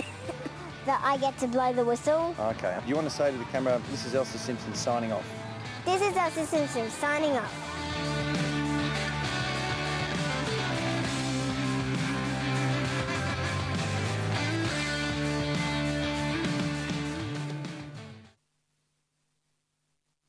Is there anything better than Hungry Jack's thick cut chips? Yeah, Hungry Jack's large chips for just $2. Or a cheesy cheeseburger for $2 and a nuggets and chips carry cup only $3. Penny pinchers everyday value at Hungry Jack's. We're at Hamilton Hill, the High Support Facility, which is just another one of MSWA's care facilities. We're out here, we've been able to talk to some residents. I've got a couple of really good friends who I've known since the very start here, and Kath's one of them. She's probably my harshest critic. She emails me every time after a game. So yeah, I've been the ambassador for MSWA for about 8 years now. It's been a really fantastic journey. I've been able to meet some amazing people along the way, and it's fantastic to be able to bring, I suppose, that connection with West Coast and MSWA. Are probably a big powerhouse now, I suppose, in WA as well as West Coast are, and West Coast are doing a lot of stuff in the community, and I suppose they're just spreading their wings. So it's been great to be able to have that connection come together, and we've allocated a day game, one of the games during the season, which is round 7 for Gold Coast. So that's going to be I suppose, all about MSWA, which will be pretty cool. So that's going to bring a bit more awareness. There's a lot of research and breakthroughs that the docs and the research team has been able to come up with over these last few years, but we just need the much needed funds to help keep pushing that, and they've got some good momentum at the moment, so hopefully we can keep pushing some more funds towards that, and hopefully it's just around the corner being able to find this cure. All these funds, I suppose, helping people living with MS, but also people with all neurological diseases, so that's probably one thing that MSWA have been able to bring in the last few years is not only helping people with MS, but also other neurological diseases.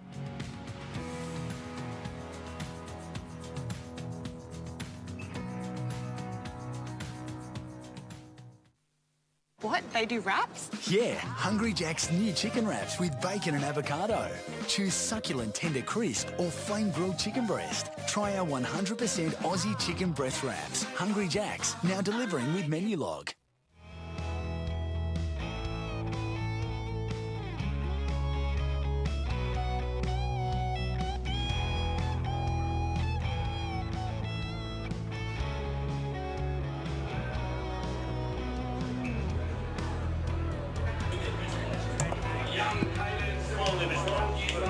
And we're back here for round 18's match-up in the WAFL. West Coast Eagles against the Perth Demons.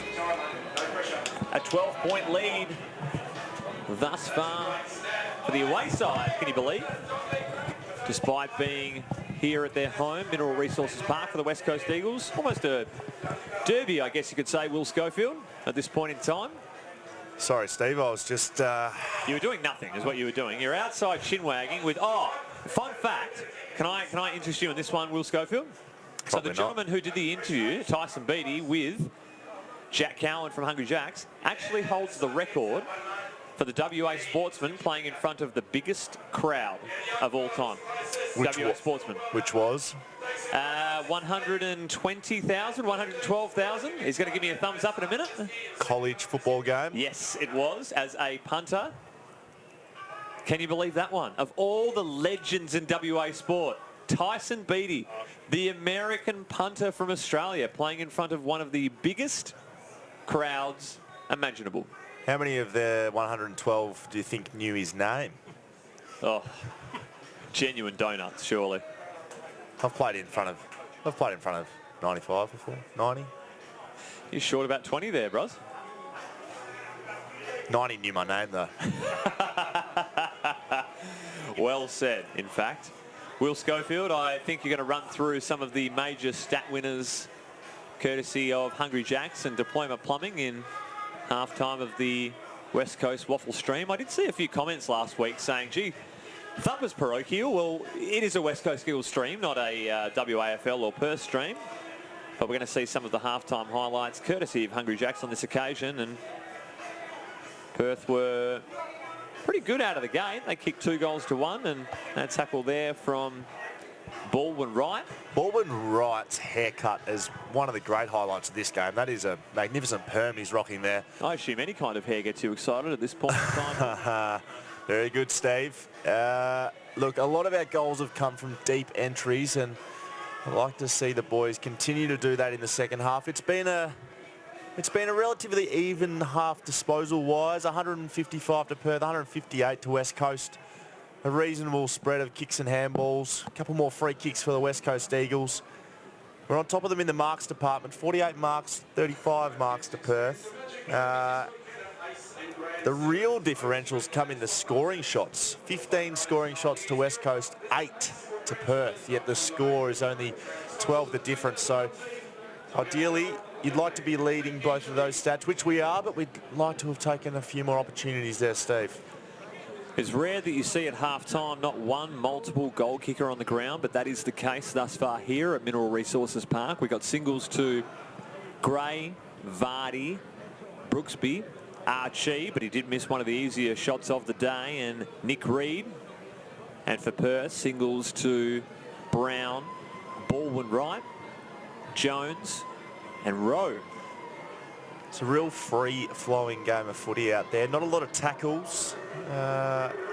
3, the most on the ground for Tommy Cole. But I think the way that Perth like to play their footy and the way that West Coast have been playing their footy, I think you'd expect that to continue as the game went on.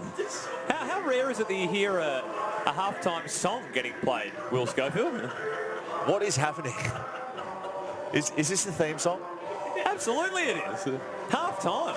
Are they celebrating wins 12 points behind early doors? Hey, I'm going to respect that. That's really putting the foot on the throat. Put the foot on the throat from the Perth Demons. Is that a regular thing, Tyson Beattie? Are we playing the halftime song? Both sides have re-emerged from their halftime break. West Coast, of course, using their indoor training facility as part of their halftime preparation and debrief. Will Schofield, you're obviously part of that in the round 1 clash. How did you find that in terms of having a halftime break at your home premises here and using some facilities that you otherwise wouldn't have access to? Well, as the years go by, I feel like the Waffle team could be the greatest benefactors come match day because, of course, the AFL team won't be playing here on weekends unless there's a severe upgrade to the seating facilities here at Mineral Resources Park. But warming up in the shed, getting the team meetings done in our change rooms that we do spend all weekend, it was a real benefit and something that I really enjoyed.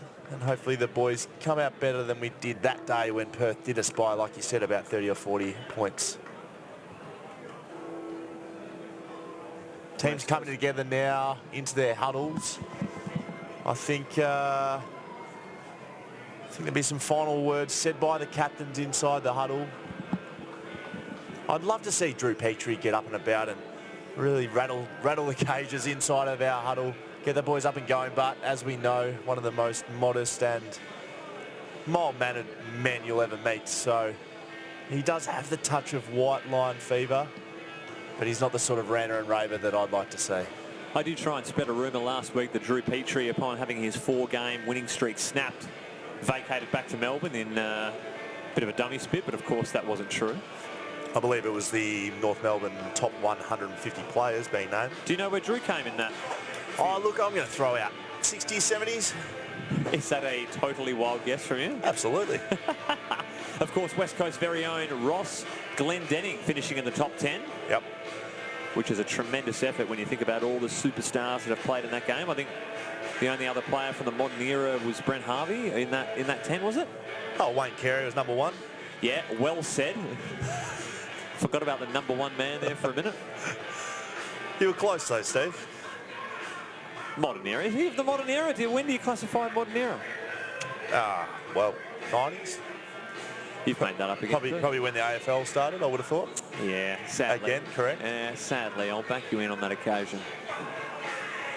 I think accuracy is going to be the talking point up until this point as far as the pundits are concerned for the West Coast Eagles. 5 goals, 10. Doesn't look too attractive on the scorecard, but they've had the majority of play inside their forward half for the game thus far. We restart play back in the second half at Mineral Resources Park, courtesy of Hungry Jacks and Diploma Plumbing, and the umpire will do it all again inside the centre square. Williams wins out on this occasion. Yo has a ton of time to just throw it on his left boot. Bryan in front position. Fisher close onto him, but the free kick given away, and Bryan will be the recipient.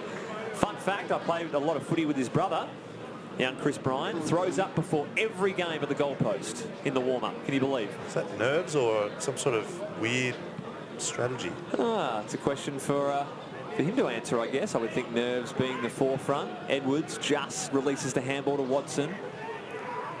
Good pressure here from Perth, looking inside their forward 50. Good handball over the top of the shoulder. Williams, though, standing in the hole in front of Ninyat, and Size wins out. I love Big Bailey Williams. Great mark.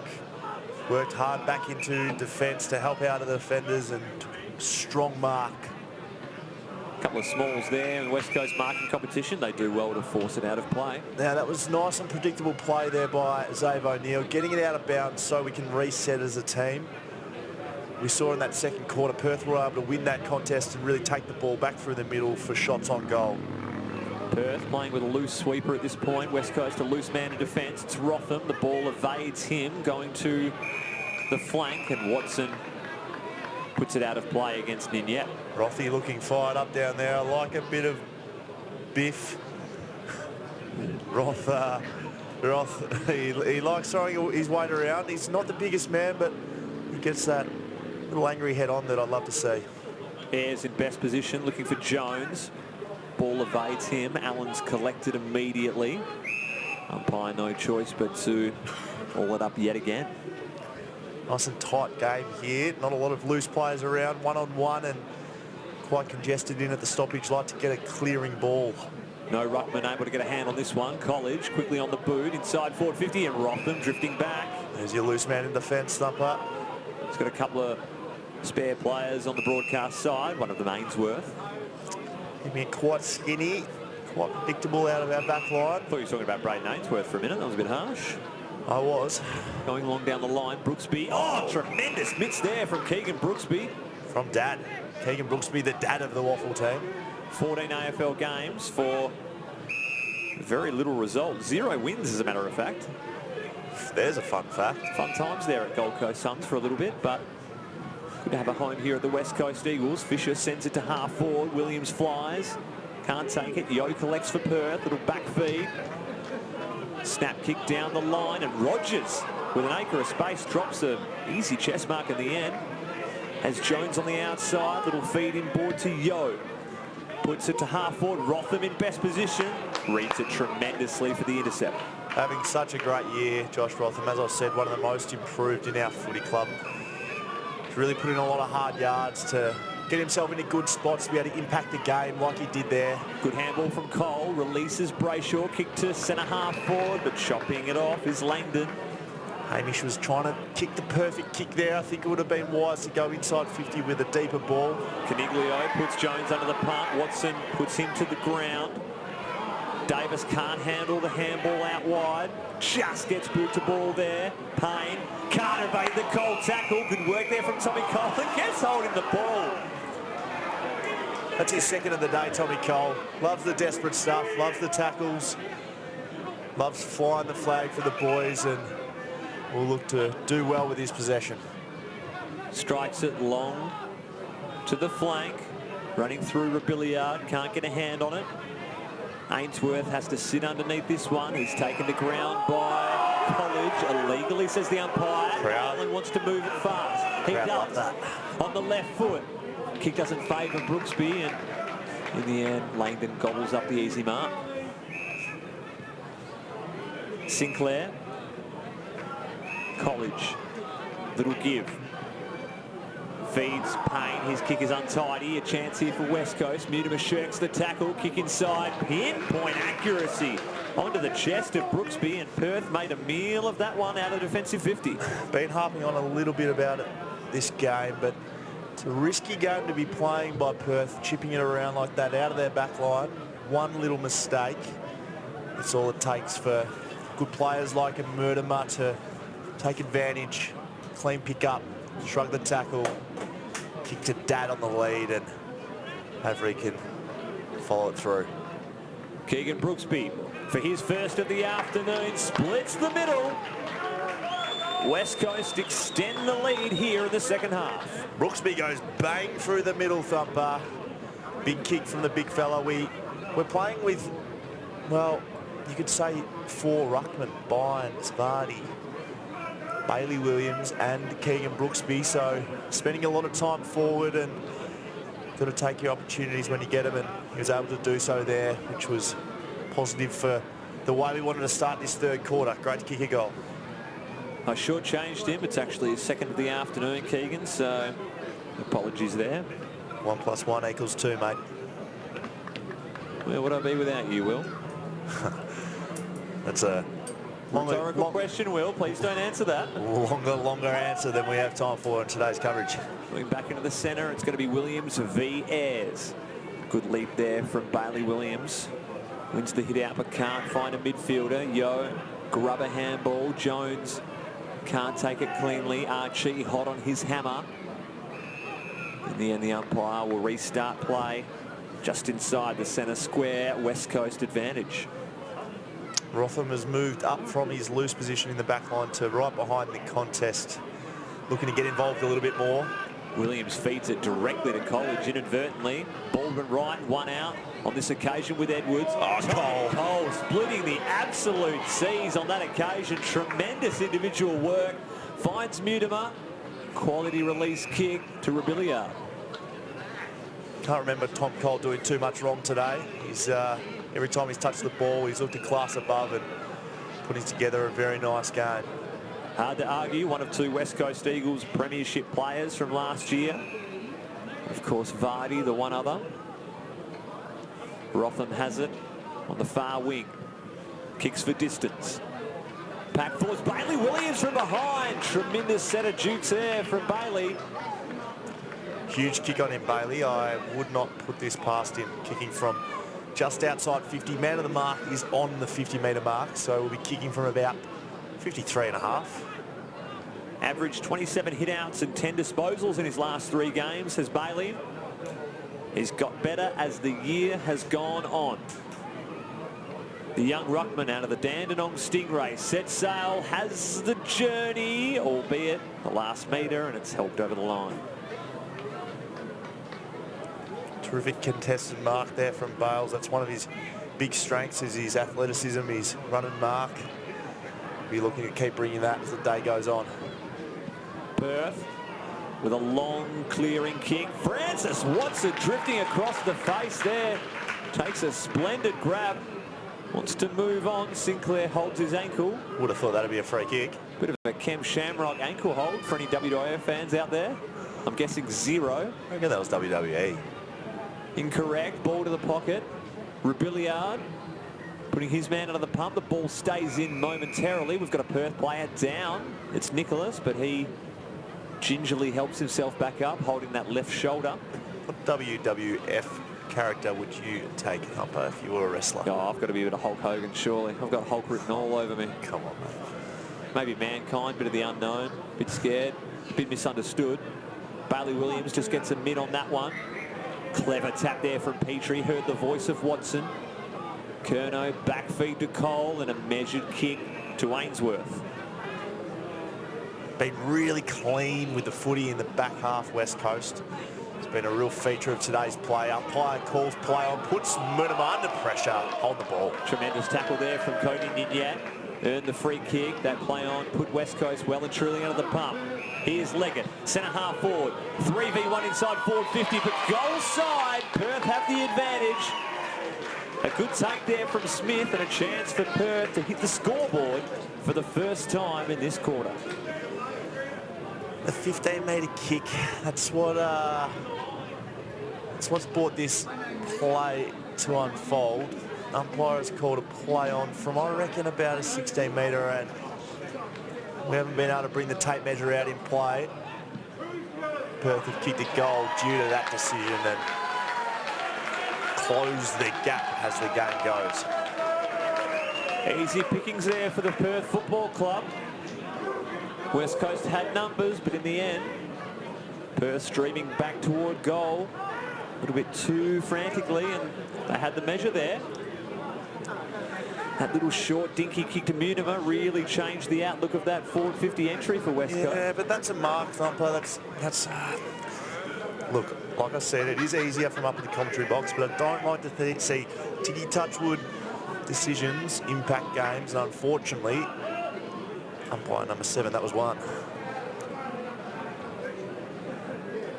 Again, against the run of play, you would have to say Perth respond, shrink the margin back to 13 points here at Mineral Resources Park, courtesy of Hungry Jacks and Diploma Plumbing, coming to you from West Coast Facebook and YouTube stream. Ball inside Perth forward 50. Rowe, little toe poke to no one in particular, and West Coast on the counter. O'Neill steps through his opponent effectively. Ainsworth back feed to Fisher, and a measured ball finds Brayshaw, but in the end, Jones going back illegally, says the umpire. Thought he did well to interject. Brayshaw plays on immediately to centre half forward. Hug at ground level, short kick, the required 15, only just, and Matt Allen a chance to put one through from just inside the 50. That all started with Matty Allen in the back line. He was clean, strong, got a quick handball. Ball was able to be transitioned down the wing. Unfortunately, another Tiggy Touchwood free kick paid, but it's ended up with a shot on goal for Matt Allen. I'm going to back him in. From just inside of the painted 50, it's travelling left, too far. And again, difficult chance, but West Coast inaccuracy, the talking point at this juncture. They've kicked 6 goals, 12. 12-6, and this contest is out of reach for the Demons, but they're still alive here, the home side. Still looking for this slow build-up play. That's an interesting kick. Going across the phrase. Brady Gay with a bit of Bruce Lee fly kick to try and bring that ball in. Flint's just ran out of room, and the correct decision for the boundary umpire, as we are right on top of him, is out of play. You'd make a good boundary umpire, I think. Is it the frame? I think it is, yes. Disheartening, but hard to poke holes in an argument. Umpire brings it back into play. Vardy front position, but Perth will win this out. Jones retreating in territory. A snap kick down the line. It's 3v1. Ninyat, what a beautiful little spin turn there. Short give finds College. He's got absolutely donuts to go to. Only inboard options. Slow build up again here, Thumper. Long down the line. West Coast have numbers. Watson will fly. Can't bring it in. Tremendous handball there from Baldwin Wright. Rogers, can he get the incredible bounce? Allen must to score this over the line, and he does cleverly. Scary times there for West Coast. That ball had a mind of its own. Short kick from Watson. Doesn't reach Curnow on the full. He does have Brayshaw as an outlet, and he steadies to Hug. Well done by Matty Allen. He's covering a lot of ground in the midfield there, all the way back to the final goal line to stop another score from Perth Demons. Vardy and Brooksby both fly. Ball goes to the back. Great tackle there from Rebillard. Reed sets out towards inside 50. 1v1. As the umpire said, he's run too far. Yeah, he's run a long way, Thumper. Unfortunate free kick against West Coast on that occasion. Crowd not happy. It's going to be Davis taking the free kick on left half back for the Demons. From Guildford Grammar. Davis, a little risky kicking board, but it's going to work. Finds College. The 45th pick in the 2012 draft to go to West Coast. That kick's delightful from College. Finds Edmonds. Perth are on the go here inside 50. Watson was dealt with, and the umpire saw every bit of it, thankfully. He wasn't going to pay that one, Thumper. He was very late on the whistle. Watson. Great kick. At his creative best, sends it to the wing. Brayshaw just gets the kick away, finds Rebillard. Tremendous trap. The handball puts Reed under the pump. Gives back to Rebillard, to Brayshaw. What a great stream of handball from West Coast. Xavier O'Neill can't put the nail in the coffin to finish off that play. Again, a chance goes begging. Nice clean handballs, great passage of play. Just need the finishing move. Boys can't get it done at the moment, which is, I'm fearing, going to come back and bite them. Perth will offer the long kick. Baldwin right in best position. It's a handout to Ninyet. Set up well behind the footy. They couldn't kick that ball. Great work by West Coast. Marshall dispossessed. Perth do have numbers. Little stream of handball. College. Payne fumbles at the critical moment. Shrugs the tackle. Oh, a couple if you don't mind. Back to Ninyet. Has a runner on the inside. In Baldwin right, but puts the big fella under pressure. Curnow worries him out of it. Edmonds goes to ground. West Coast do well to hold it up. Perth are really trying to slingshot on West Coast. They got all of their players in front of half when it's in their back line, and then trying to sprint it back. That's why they're not kicking long. They're trying to shape it through with handball. Is looking for Ninyet, lays the tackle on Hug. The non-controlling umpire has paid a high free kick. Popular with the crowd once again. He's got a wide target in Curnow, but the ball's touched here. Puts West Coast under the pump. Rogers sets up from 40. Rotham in best position, needs to get a fist on it, and does so effectively. I would have thought a bloke 2 metres from the man with the footy after a mark. That would be 50 metres, jumping up like that, touching the footy, but almost a goal there. But Josh Rotham on the line to stop the score. 13-point lead in favour of the West Coast Eagles. We played 16 minutes here in the third quarter. An exciting contest at Mineral Resources Park. Bynes and Brooksby both fly. It's the Smalls at ground level winning out for Perth. Jones's kick doesn't quite reach Sinclair, but it's going to work. College puts a high random ball. Petrie almost could have gobbled it up, but the fist works for Archie. Brayshaw's toe poke was crucial. College. Ninyet goes over his head if you don't mind, and it finds Bryant. Knew it wasn't 15. She takes on one tackler, can't get through the second. West Coast defending fiercely here. Perth are certainly coming. Archie's handball was gorgeous, but it's not going to matter because the free kick's going to Caniglio. Just let him play, umpire. Just let him play. The crowd enjoyed it. They feel they were owed one short kick. Archie has to leap, and he handles it beautifully. The one-handed left collect. Got Bynes down the line here.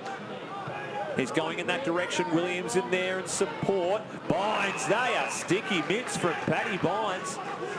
Quality mark over Sinclair. Had the size mismatch. Wants to put it long. Williams has worked back to provide a contest. Hug at ground level. Gives to Mutimer. Vardy deep. Rebillard. O'Neill stripped of the ball with the tackle. Hug puts it in that direction.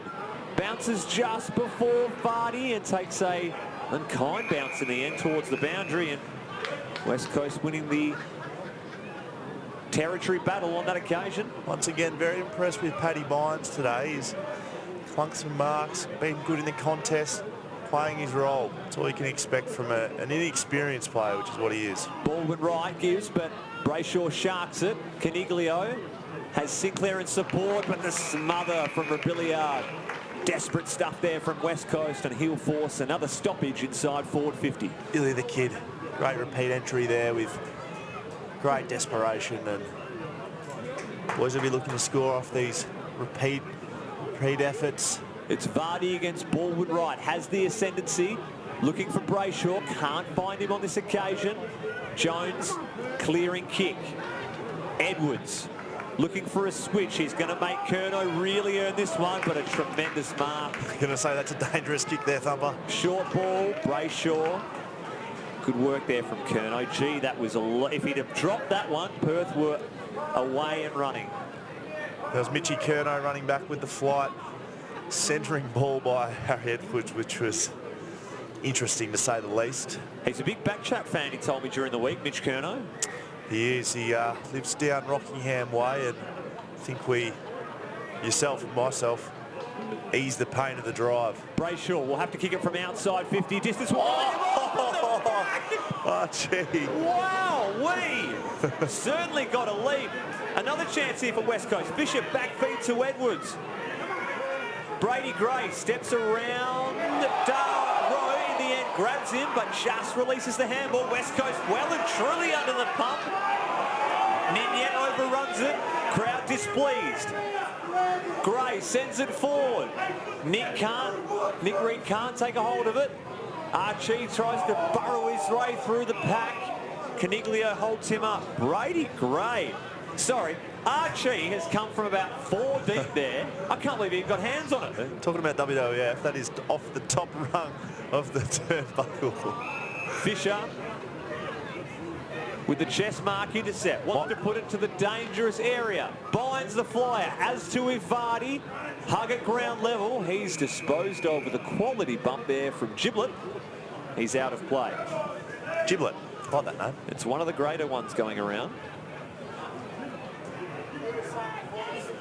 Not one player inside Perth's forward half for this stoppage. Vardy, what can he do? Looks for the back tap. Brayshaw waits for Taylor to collect and wraps him in the tackle. Umpire no choice but to ball it up. 21 minutes played, still a bit of time remaining in this term. Yo gives to Leggett. Not much room to operate for any player here. Archie. Oh, geez, he disposed of his opponent well. Left foot, ball. Dangerous area. Vardy flies, and that is a great contested grab from Nathan Vardy. Nathan Vardy. He's been doing 1,000 marks a week. Getting those hands right, and you can see what the work's done behind the scenes. It's a terrific contested mark by Nathan. Like I said earlier in the coverage, one of the straightest kicks we have at the club. His third game back from a recent knee injury. Nathan Vardy looking to get some momentum in the back half of the season. A big opportunity here for West Coast. He delivers! Unusual for a ruckman to be a good kick at goal. They usually, the message usually takes a little longer to get from the brain to foot, but Nathan is one of those rare specimens that is able to kick long and strong every time he kicks it. Have a look at this. I said not much room to operate. Archie, Yo just bounces off him in the end. Can't grab him, and in the end, just a clever centering ball. Put his West Coast forward in great position to make something out of nothing. Hats off to Archie for that brilliant goal assist. Well, when we've lost so many opportunities like we have during the week, it was good to take the most of that opportunity. We've got Dana Hook at boundary side. Dana. Yeah, Thumper just sitting boundary side, and there's a massive lift in the crowd and the atmosphere just right on that fence in the grandstands. Obviously everyone's sensing that shift in play and the importance of the next 5 minutes of the game, and even the players on the field are becoming so much more vocal. So a really important few minutes to finish off this quarter. Yo's driving ball inside 50 goes over Brian's head. West Coast, a little bit of a dodgy clearing kick. 3 emerge, sit underneath it, but College the recipient. Payne, back feed to Yo. Ball is smothered. Edmonds just loses the tackler. College, a high pitching wedge. Petrie steams out. Can't take a hold of this one, but he's at the bottom of the pack. And West Coast form a ball up. 23 minutes here have been played in the third term. It's a 19-point margin. Surely not long left in this quarter. And again, like half-time, West Coast need to just hold tight here in the dying minutes. College.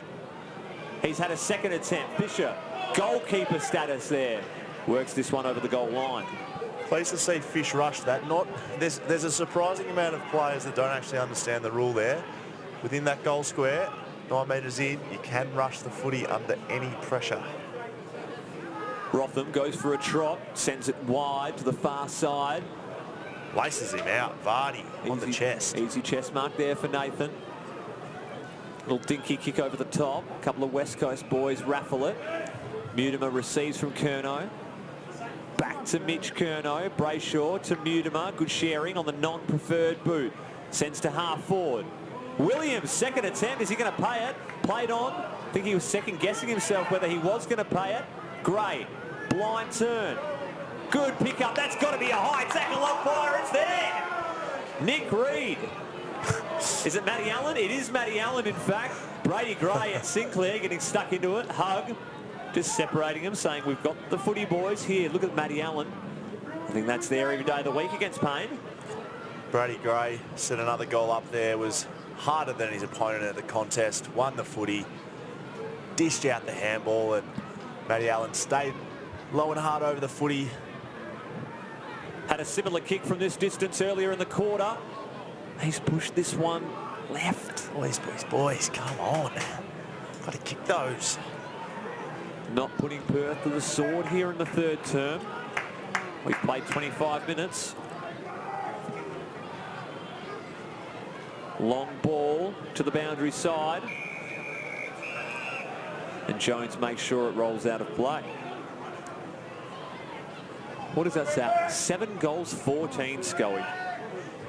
That's quite a discrepancy. Boys, I want to kick at least one more goal in this quarter just to get bang for buck. Rose found himself in the ruck against Williams. The ladder wins out. The handball inside is going to favour Rowe on this occasion. Perth a chance for perhaps a late surge inside their forward line. Ninyet picks it up. Puts Rogers under pressure. Good tackle there from Mutimer. Right in front of the very vocal crowd, as Dana Hooker alluded to earlier, and they are starting to get a bit vocal here. I'm enjoying it, Steve. Haven't been in the crowd for a while. There's some nice abuse coming from just in front of us in the commentary box. Gee, good tap there from Rowe. Beat Williams out. The siren sounds just as Perth were on the offensive there. And it's going to be a 19-point lead in favour of the away side, the West Coast Eagles, at the final turn. I feel like I'm going to be doing a Danny Frawley out the coach's box window soon. A couple of patrons in front of us, not appreciating some of the West Coast skills like we are, Thumper. No, those that can't see it right now, Will Schofield's actually pacing up and down the commentary box. I believe he needs to be in good nick for tomorrow's game against Adelaide, so sitting down for a long period is not his ideal situation at the moment. They're in a commanding position at this point in time, West Coast, but still the margin is not insurmountable at this point. Would you like to hear some stats, Steve? I would love nothing more, William. Disposals. 231 apiece. Would you believe that? We've had almost double marks, 71 marks to 46, so a huge discrepancy there. And again, scoring shots 20 to 12. Beating them in inside 50s, beating them in rebound 50s. We are on top of them, but it's not a great lead given the dominance we've had in the game. 21 scoring shots to 12. It's disappointing that Perth are still within this contest. And as the Killers, some fans will know Will Schofield prior to this round 18 matchup, we actually had the Legends game between the Old Perth Football Club and the West Coast Eagles Owls team. And we were lucky enough to have Dana Hooker boundary side to catch up with 2006 Norm Smith medalist Andrew Embley after his performance. Well, good afternoon, everyone. Down on the boundary, I'm joined by Andrew Embley, who just played in the Owls match against Perth. Tell us a little bit about the game and if your hamstrings are intact. Well, for those of you that don't know, Owls stands for older, wiser, larger and slower. And there was plenty of that going around today. It was always a bit of fun to put the West Coast Eagles jumper back on, but must admit we weren't moving as quick as we used to, that's for sure, Dana. Yeah, no, it looked like it was a good game. You guys, Perth got the better of you. Did you kick any snags out there? No, I put myself in the back line. I was sort of directing traffic back there and trying to play bruise-free football. I didn't really want to go into too many contests, so I felt like I played my role pretty well. We started well, but unfortunately Callum Chambers did his quad just before half-time. We had no rotation, so we were one down, and it really did affect our performance in the second half. Not an ideal scenario, but can you tell us who was the star performers out on the ground? No real star performers. In fact, if we have a really good look at ourselves, I think we're going to have to prepare better for next year's game, because I think we're all a little bit disappointing. The Michael Braun always finds plenty of the football. He looks like he's changed his hair colour every single time I see him, and always seems to be looking a little bit younger. So I'm not sure what's he put in that face of his, but he always looks very fit and very healthy. So he moved well. Ashley Sampi certainly looks like he's been enjoying retirement, but he's still very skillful, and a couple of times he wrapped around that left foot of his, and it brought back some really good memories. There look like a few boys. I saw Pritter walk past on the boundary, and he looks like he's keeping himself in fantastic shape. Matt Pritter could still be out there playing, no doubt about that. He just does what he likes. He's an absolute machine. He was arguably the best player.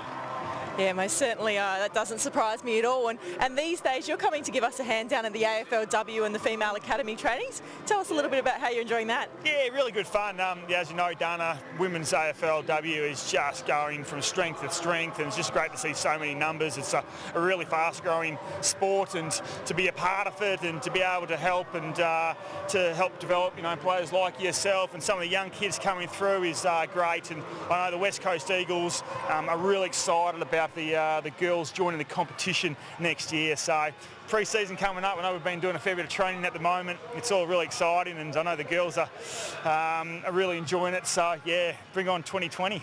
Well, we just love having you around, and your insights and the energy you bring to the group have been greatly appreciated, and we look forward to heading into 2020. But thanks for your insights today, and go rest up and enjoy the rest of your afternoon. Yeah, good on you. Thanks, Dana. Cheers. Thanks, Embers. Terrific work down there from Dana Hooker, grabbing the great man Andrew Embley. Didn't he pot a few ex-teammates? Lovely to see, Will. Well, he's got to get on the front foot with, the size and shape that he's walking around at currently. I mean, when he gets his opportunity to pot some, I'm sure he's going to take it, because others, including myself, being a former teammate, are very happy to point out that he's perhaps had a couple of burgers, a couple of Hungry Jacks, a couple of wines, maybe too many in retirement. We'll run through the major ball winners as far as West Coast Eagles are concerned. 18 disposals to Tommy Cole, 19 from Josh Rotham. Geez, this is just Will Schofield's delight back here. Hamish Brayshaw, the leading midfielder, with 18 for the West Coast. Kurt Mutum at 16. He's been busy today, liked his game. Moving on to the Perth Football Club. Corey Yeo leading the charge with 24 disposals, and Clint Jones 22. So their engine room getting a fair bit of it, but unable to capitalise at this point in time. I think Coley's been close to our best on ground with some of the things he's done. He doesn't necessarily always win a lot of the footy, but he's obviously a leading possession getter today, and I think what he's been able to do with his efficiency, with his cleanliness, is it's going a long way to getting an AFL recall over the coming weeks. I haven't seen him lose a contest today, as a matter of fact, when you point that out. So that's all you can really do back there, as you would know, Will. Well, that's one of his strengths, and it sounds like a simple strength, but he just doesn't do a lot wrong, Tommy Cole. That's why he played a lot of footy in his footy last year. He just doesn't lose contests. He doesn't fumble. He makes the right decision with the footy, and that's all you can ask, especially as a young backman. It can sometimes be quite daunting back there that always do the right thing, but he seems to do it with ease at stages, and he's obviously getting himself back into some good form. Back to the centre bounce here, Thumper. I want to see Bailey Williams put his knee on the shoulder of his opposition ruckman here. A big last quarter for both teams. with 3 games remaining, this being one of them in the remainder of the 2019 home and away season. Perth, a chance to solidify themselves for a guaranteed 2019 finals berth. And West Coast, if they're able to run the table, are every chance to sneak inside the top 5. The final quarter to decide the contest. It's going to be big Bailey Williams yet again up against Christian Ayres. They split the contest on this occasion. Archie, clever back feed. Flint's kick smothered from Yo, and he applies the tackle immediately to Rotham. We're out there. Archie just missing, shrugging the tackle. Great smother by Perth. Archie, the man in focus, applies a quality tackle on that occasion. Loose ball to Gray. Tremendous at ground level. Look at Archie's burst from the contest. From outside 50. One-on-one. Nathan Vardy, great use of the body. Giblet powerless in that circumstance, and the long ball working for West Coast. Archie looking good. Start of the 4th quarter. They've kicked it in long to Vardy. Look at that speed break around away by Arch. Put it to a great position. Vard's just had to hold his space and take an easy chest mark. A chance for his 3rd goal of the afternoon. Nathan Vardy for a perfect start for West Coast in this final quarter. Nurses it through. It's ballooned out to 25 points here at Mineral Resources Park. Just what the doctor ordered, I would have thought, Steve. A nice quick goal out of the middle, forward break. Vardy, who, as I've said, been putting a lot of work into his marking, into his forward craft. Great hands by Brady Gray there. Set the play up again. He's set up a lot of goals for West Coast today, and bang, great mark by Vards. Finishes strongly. He's kicked true today, 3 goals. Thumper. Just the inside 50 entry there from Archie. Anything short would have been gobbled up there from Perth, and it always had to be long, and Vardy, using that massive frame, able to just hold position on Giblet. Just a tremendous entry inside forward 50, setting that one up. We'll restart play yet again. Williams, decisive hit out, looking for Archie. He's being held onto by College. The former Eagle doesn't like it, but it was there. Has Rotham run on the outside. Great draw. Feeds him. Sends a long ball. Top of the goal square. Flying is Brooksby. Doesn't get a hand on it. O'Neill at ground level. Goes back inside to Gray. Little grubber ball. Doesn't help anyone for West Coast. And Sinclair gets it out of danger. Ninyet feeds College. 1 metre kick. Clearly not the best option. And you can see Brandt laughing to himself down there. I don't think it was exactly what he was trying to do. Could have been dangerous for West Coast there with a lost contest from Tommy Cole. Possibly his first of the afternoon. College somehow gets a check side kick forward. Watson attempts to smother it.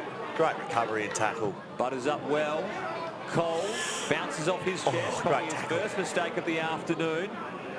Trying to bring Rogers down. Hard task for anyone. Mutimer off the deck, and the umpire deems it kicking in danger.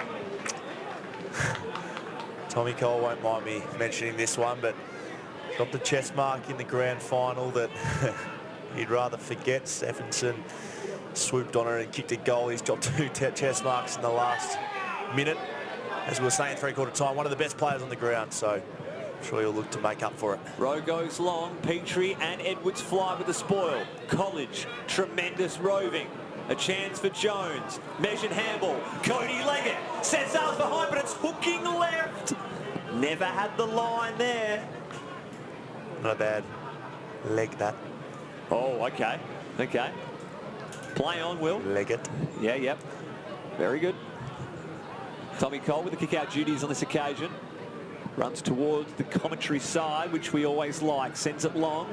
Sinclair in best position. Geez, in the end, Langdon's jumped in front, but it's going to be a free kick going Bailey Williams' way, and the crowd not enjoying that. Matty Allen saw none of that with the sun. Well picked, Will Schofield. Archie puts Brooksby well under the pump. Boys are cracking in here. Great pressure. From both sides. Desperate stuff. Perth know if they concede one more, could be good night, Irene. Kurt Mutimer Not sure if he's playing up on the wing, but he got ahead of the footy there, sniffing a goal. Clean possession. There he is, my man. Looking for a high tackle. Umpire says nothing in it, but did look a little high on this occasion. I think Kurt is playing quite high on the ground this week. Spending a bit of time in the midfield and on the wing. Loose ball. Mutimer off the deck. It's worked nicely for Gray. Will it sit for him? Bryant hot on his hammer. Grabs him up. Crowd wants ball, and they get it. What can I say? That was a tough one. Geez, all of a sudden, Taylor's got a ton of room, and he's signalling instruction as he's moving at top pace. Sends it to centre half forward. Edwards going back. Drop mark there from Johnson, and a let off there for West Coast. Let off or good defence, either way you want to look at it there, Steve. We've got Dana Hook at boundary side. Dana. Yeah, thanks, Thumper. I had to listen in at three-quarter time to the coach's address, and really they were just demanding from the West Coast team some increased work around the stoppage, and just the contested possession count around the stoppage was in favour of Perth. They'd really got up in that quarter on that one, so that's a strong focus for this fourth quarter. Throw up just at the top of the goal square for the Perth Demons. A big chance here. College round the body. Never had the line. Curnow helps it through. It was touched off the boot there, Thumper, so never a chance for a goal. I believe we've got tremendous vision of Tyson Beattie, our halftime interviewer, playing some college football, getting absolutely reamed, which I know you're going to love seeing, Will. So the next stoppage, you better believe we'll see that. Long ball to Gray, and he helps it out of play. Oh, my goodness.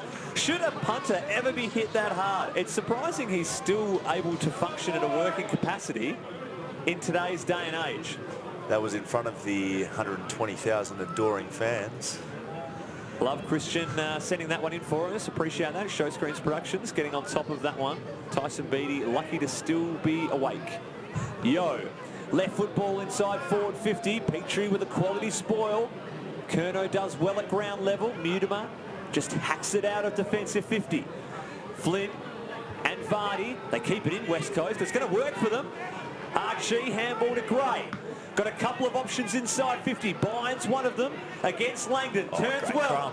Nick Reed on the non-preferred. Oh, it's just a little bit skinny on that occasion from the North Beach products. Fear for a minor score. Reedy just gets himself into good spots. Gee, look at this hit. I mean, honestly, this is a punter who should never be... Oh, wow. You know what? That's a cheap shot. That's an absolute cheap shot. My goodness.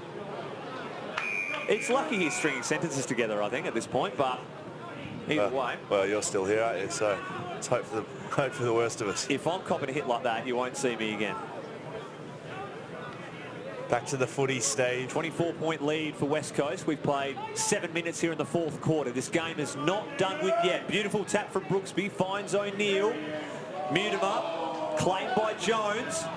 Good hard footy to be won here on the right half forward flank for West Coast.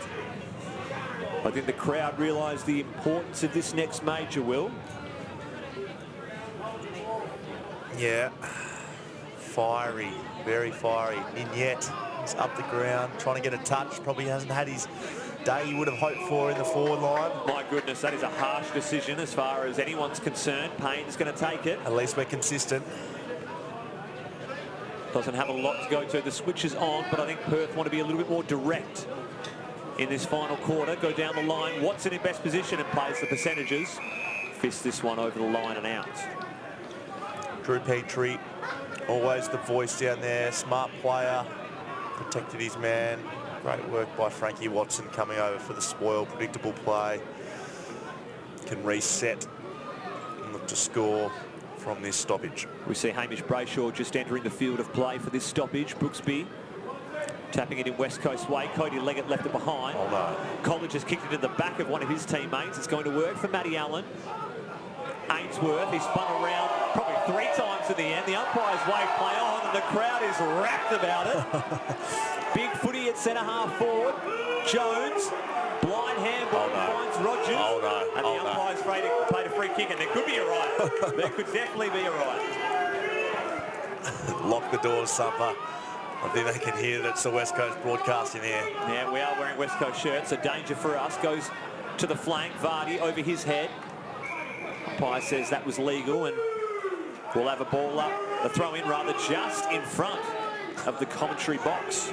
Kind of get the feeling people come down to the Waffle just to really exercise the vocal cords. Throw in, it's going to favour Brooksby. Love the passion. Great tap down by Brooksby to Cole. Roving roll, Cole. Flint's going to overcook every one of his teammates, and Nicholas very happy. Oh my goodness, Nick Reed has barreled it into the boundary fence. Has the umpire, is the umpire play on? Yes, he has. My goodness. Nick Reed just getting away with one there. We have a look at that one. Here we go. Nicholas, ball out of play. That's probably a free kick. Little North Beach behaviour. Umpire plays it in. I'll have none of that, Schofield. Brayshaw needs to be clean. Can't get rid of it. Umpire pays, holding the ball. Had a chance. What's happening? The crowd's won. The umpire's over. Finally, they've got a decision to go their way. Dangerous kick. Little chip over the top. College takes it. Wants to move it quickly. Ayres is the target. Drotham goes back with no eyes for the footy, and in the end, Petrie saves the day, puts it out of play. Everyone, I think, just needs to take a deep, deep breath here. Bit of calm, a cool, collected play by West Coast over the next 5 to 10 minutes. May see the game put to bed. Shallow boundary throw in. It's going to favour Brooksby. Brayshaw has his head taken off in the end. O'Neill sends it down the line, but runs out of real estate. Bynes sees it over. Free kick to Sinclair. Still 4-goal deficit. Play on. Has a play on for the Perth Demons, and Schofield's caught it correctly. Bynes shutting him down. Sinclair, no choice but to go long. Ayres snaps it forward. Fisher in front of his man. Played it very well there. Great positioning. Happy to bring that one over, and Rogers takes him over. Fisher, very clever not to remonstrate with Matthew Rogers there. What's he going to do? Sit on him? He is a monster of a man, Matthew Rogers. 141 Waffle games, and you can see where the pre-seasons have paid off. Williams against Ayres. Allen reads it best. Sends it to a dangerous area inside centre-half forward. Archie at ground level, trying to bust through a couple of tackles. Umpire says he was hanging on to him on that occasion. As we've just had some hungry jacks shift to me in the commentary box, and I am up and about. Kick forward, finds Jones.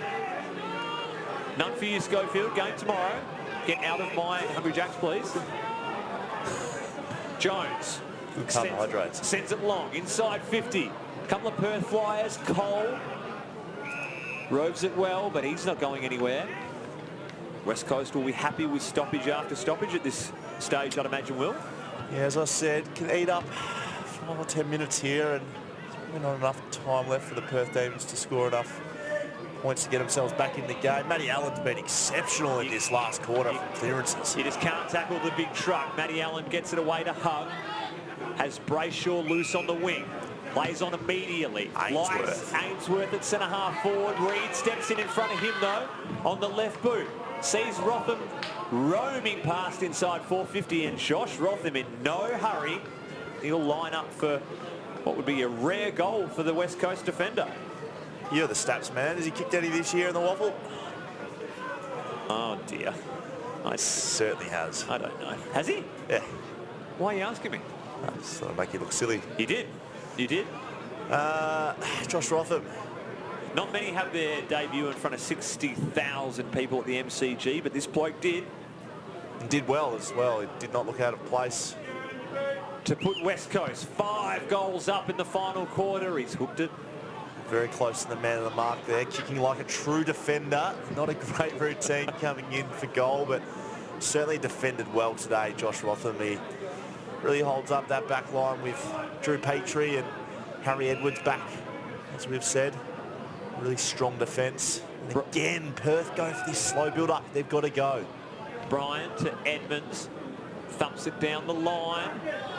Good double grab there from Baldwin Wright. Wants to play on immediately. Rogers is a little bit out the back here. A chance for Perth a little bit out the back. He had about 20 metres on anyone. Thinking thinking about going to a couple of options he has. Oh, there's a poke by him. There was. I think that's a little bit hard done by there because I think it was Jones on an occasion. Marshall Jones had about 20 yards, but Rogers is going to back himself in. I can still smell that Hungry Jacks down there, mate. You're upwind from me. From Perth, the Swan Districts back to Perth in 2019 to keep the Demons in this contest. He's hit the post. About time.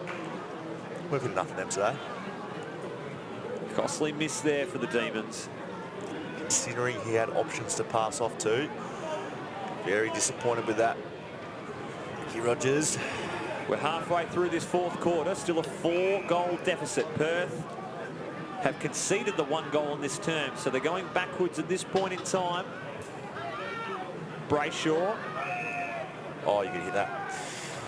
Had the hit-up option there. Hamish need to pull the trigger. Does so on this occasion. O'Neill presents. No switch on offer for West Coast. Perth have dangerous kick. Covered it well. Watson. Long arms. Did well to protect the ball from the opposition there. Thought about a short pass. Decided against it. He's going to go long. In front of the wing. Vardy. That's a tremendous effort from Nathan Vardy. He ran about 30 metres to get on the end of that one and took it uncontested on the big man's chest. By says, get on with it, Nathan. He does so. Paddy Bynes, the target, opts for the fist on that occasion. Almost outbodied his man to take it. No, I like that. It's predictable. The boys know what it's going to do. Going to come to ground. I enjoyed that. Dana Hooker almost copping a footy to the face on that occasion, so she's done well to avoid that. You're okay down there, Dana? With her skills, I think Yeah, she would have taken it cleanly, no doubt. Brayshaw almost collects. Mutimer keeps it in front of him. Ainsworth beset upon by a couple of Demon tacklers and have another stoppage.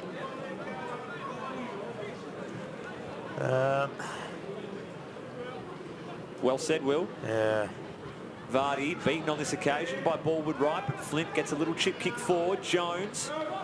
Here's the voice of Caniglio. Leggett. They need to be clean. They're not. Jones, sweeping handball. Almost tailor-made for Watson. Put Fisher in some danger. Gray knew that the boundary line was his friend. Wow, Paddy Gray ends up in the trainers down below. There was one West Coast bloke getting a rub down there and had to vacate. That was quite clever. Who's it on the floor there? Oh, is that Tommy Cole? Almost trodden on. That boundary throw-in's a shocker, but Vardy read it best. A little handball to Archie. Wants to send this deep in the Williams direction. He's one out, but going back is Brooksby.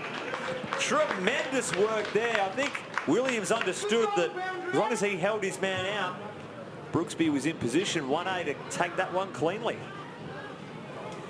That's just a terrific mark. Like you said, shocking throw in. Vard's read it quicker though. Got it to Arch. Deep ball inside 50. And with the tall forwards we've got playing today, seems sensible to get it in long and strong to let the big boys go to work. Brookers, don't know if he's going to kick it. A chance for his third. Scully's pumped him. Bang! Jeez, he's made it look easy in the end, Keegan. 3 goals to the big towering ruckman, and West Coast look to have things wrapped up here, courtesy of Diploma Plumbing and, of course, Hungry Jacks. A tremendous game here at Mineral Resources Park, and West Coast have just held strong and got reward for effort for their scoreboard dominance. Do you like that reverse psychology there, Steve? Said he wasn't going to kick it, so he kicked it. I don't know what they'd be doing without you up here, Will. I'll be winning by a fair bit more, I bet. Could you have set it for the other 16 attempts that they put through for behinds then? Well, that's why I thought I'd change my tact coming into the last quarter, and my golly gosh, it's worked. We see a few West Coast Eagles on display there in the balcony at Mineral Resources Park. Elliot Yeo really fixated to the contest, just glued to his phone there. Oh, shock. Nick Nananui was down there. Liam Duggan's dad surprised Liam this morning, yesterday morning. Duggo was out to lunch, and Schumer, Duggo's dad, just gave him a quick call and said, do you want to come pick me up from the airport, son? I'm here. Surprise visit. Yes. Very nice.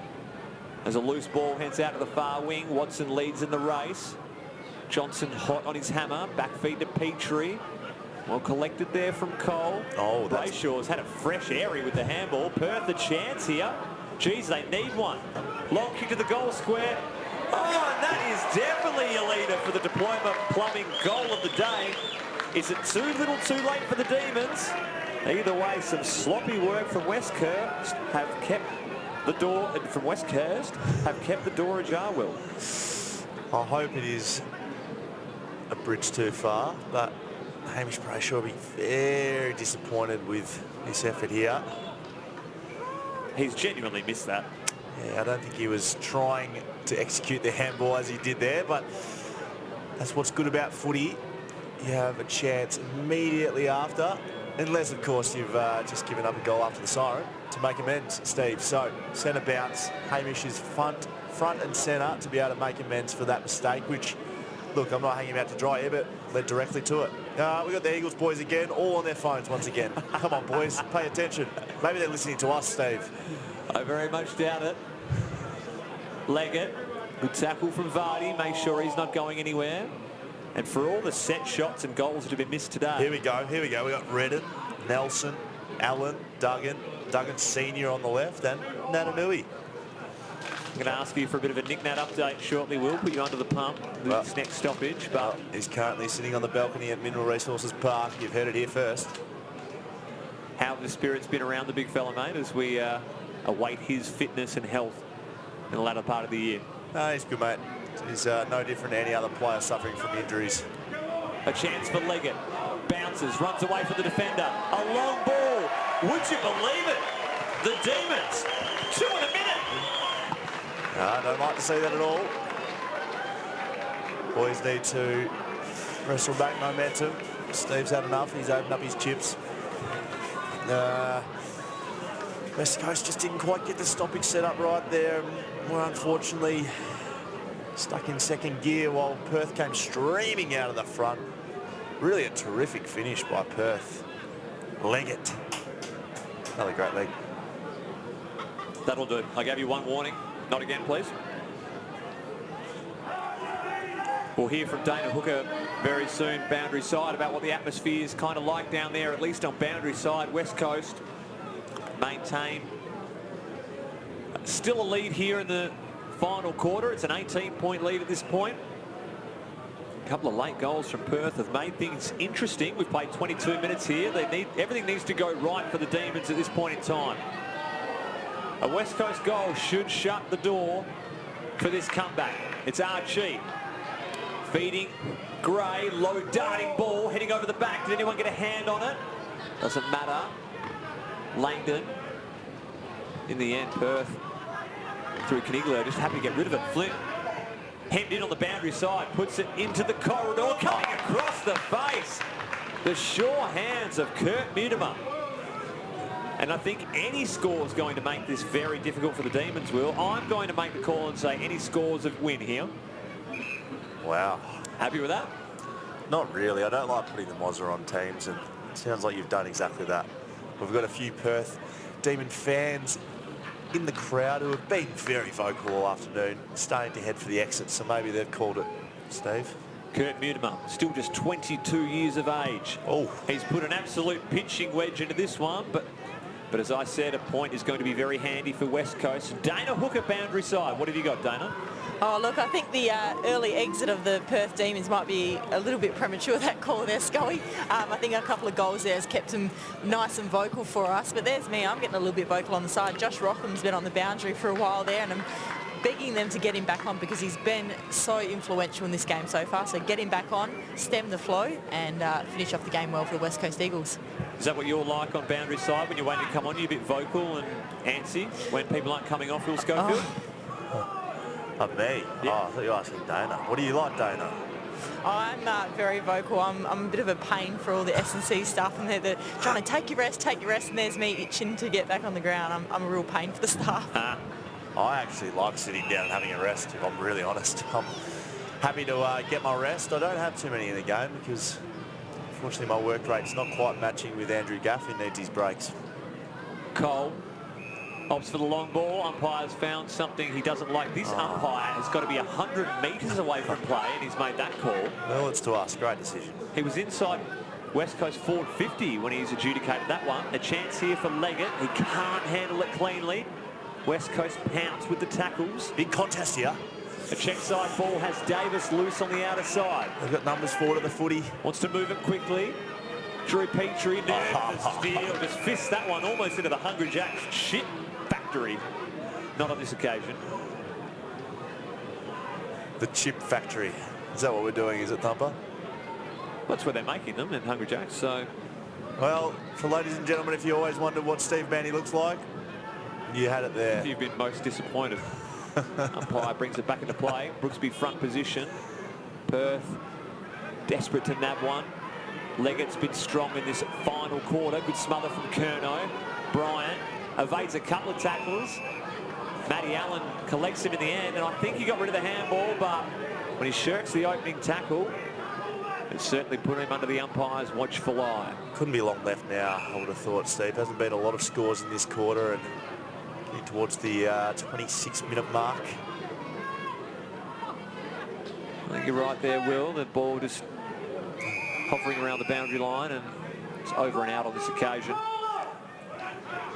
A win for West Coast Eagle. Look at you up and about. Can you sit down, honestly? You're making me nervous. Oh, I'm feeling good. Just getting the back limit up. The contest against Adelaide tomorrow. Big game, Will, as it was today for our West Coast boys. But a victory for West Coast, keeping them well and truly in the hunt for a top 5 finish. Still a couple of clutch games remaining in the WAFL competition, but they're 2-1 this year at Mineral Resources Park. The only loss coming at the hands of Perth in round 1. I'm sure the boys still looking to get that cohesion and chemistry way back when, and they've come a long way since. Dangerous ball inside corridor, a chance for West Coast. Can they put a bit of icing on the cake?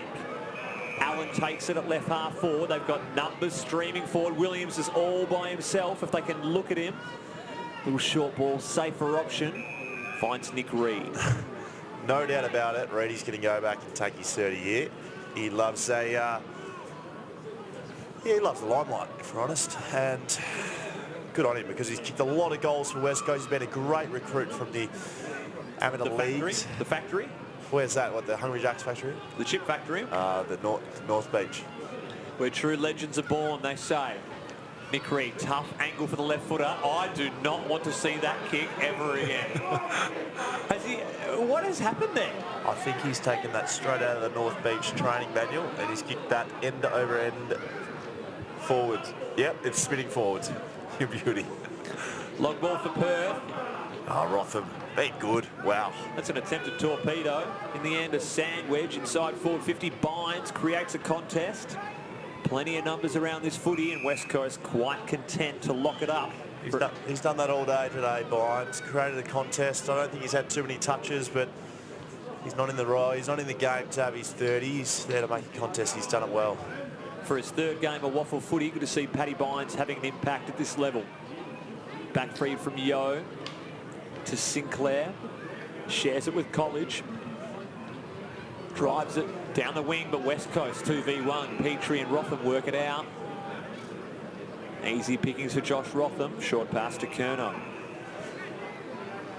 I think it's stats time for the boys. This is when you start smelling a cheap touch. And which players would be more susceptible to be running an extra 100 yards to? Well, it's looking like Gray and Rotham are having a real taste down there. And there's a siren thumper for the win. Good contest there from both sides, but in the end, West Coast prevailed for round 18 here at Mineral Resources Park.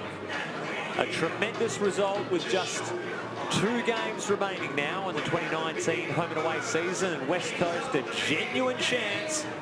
Results pending to catapult themselves into the top 5 and really come home with a wet sail in this home and away season. Perth, on the other hand, have got some work to do. They still, pending results of Peel Thunder, maintain their position in the top 5. But it is going to be a thrilling race to see who sews up a position for September football. Want to run through some major ball winners for those joining us late. WJ Schofield. Well, that was fun. Great intent by the West Coast Eagles boys from the start of the game. And yes, we kicked 9 goals, 17, but had a lot more scoring shots than Perth, and overall really took the contest to them. Some of our better players were in the back line, no surprises there. Cole and Rotham both having 24 touches at the pill.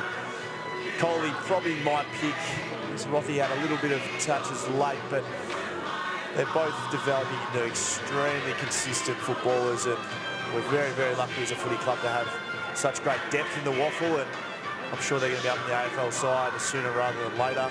I thought Archie was good in the midfield. He had 21 touches and a goal. Kurt Mudamo, he's found a new role up wing midfield. Enjoying his work up there. He's still only 22 years old, as you said, Steve. But I thought just an overall good performance all over the ground. There were some good contributors up forward. We spoke about Brady Gray's cleanliness below his knees, set up multiple goals. I like what Paddy Bynes did. Paddy Bynes had 2 touches. I thought his influence was a lot greater than that. He was able to bring good contest to a lot of aerial footies, and just a great team effort. The goal kickers for the afternoon, it was the tall tipper for West Coast, causing dramas for the Perth Football Club. 3 apiece to Nathan Vardy and Keegan Brooksby. And singles across the board for West Coast to Brady Gray, 1 to Archie, and then 1 to Nick Reed, followed by one of the biggest shanks I've ever seen on a football field. For the Perth Demons, it was singles all over the side. Cody Leggett, Mitch Brown, Matty Rogers, Baldwin Wright kicking his first goal in league footy, which is good to see for the young man. Marshall Jones and Blake Johnson, along with Zareth Rowe, all single goal kickers for the Demons. We're lucky enough for Josh Rotham to join Dana Hooker boundary side after his side's commanding win here at Mineral Resources Park. Yeah, cheers, Stumper. Joined by Josh Rotham. What a fantastic game from the team and yourself today. How did it feel out on the ground? Yeah, for sure, great win. It's been a tough few weeks for us, so it was good to get away with the win. It was a bit of a grind, but thought all lines fought their way through it, so really good win. Despite being a Perth home game, it's good to be out on our home ground at Mineral Resources Park. Does that definitely help? Yeah, for sure. Having our own facility to warm up in, got our own change room, so starting to feel like home now for us, so definitely helps rather than using the away rooms for the Waffle game. So new facility is great. Yeah, and another win helps with you edging in to getting that top 5 in a finals campaign. Is that something that drove you today, or are you just focusing on this task at hand? Yeah, for sure. It's a little bit of do or die, so it's good to get this win. We'll move on to next week pretty quickly though. So. Well, congratulations on a fantastic game. Really impressive from yourself and the boys, and keep it going. Cheers, Hookie. Ta. Thank you.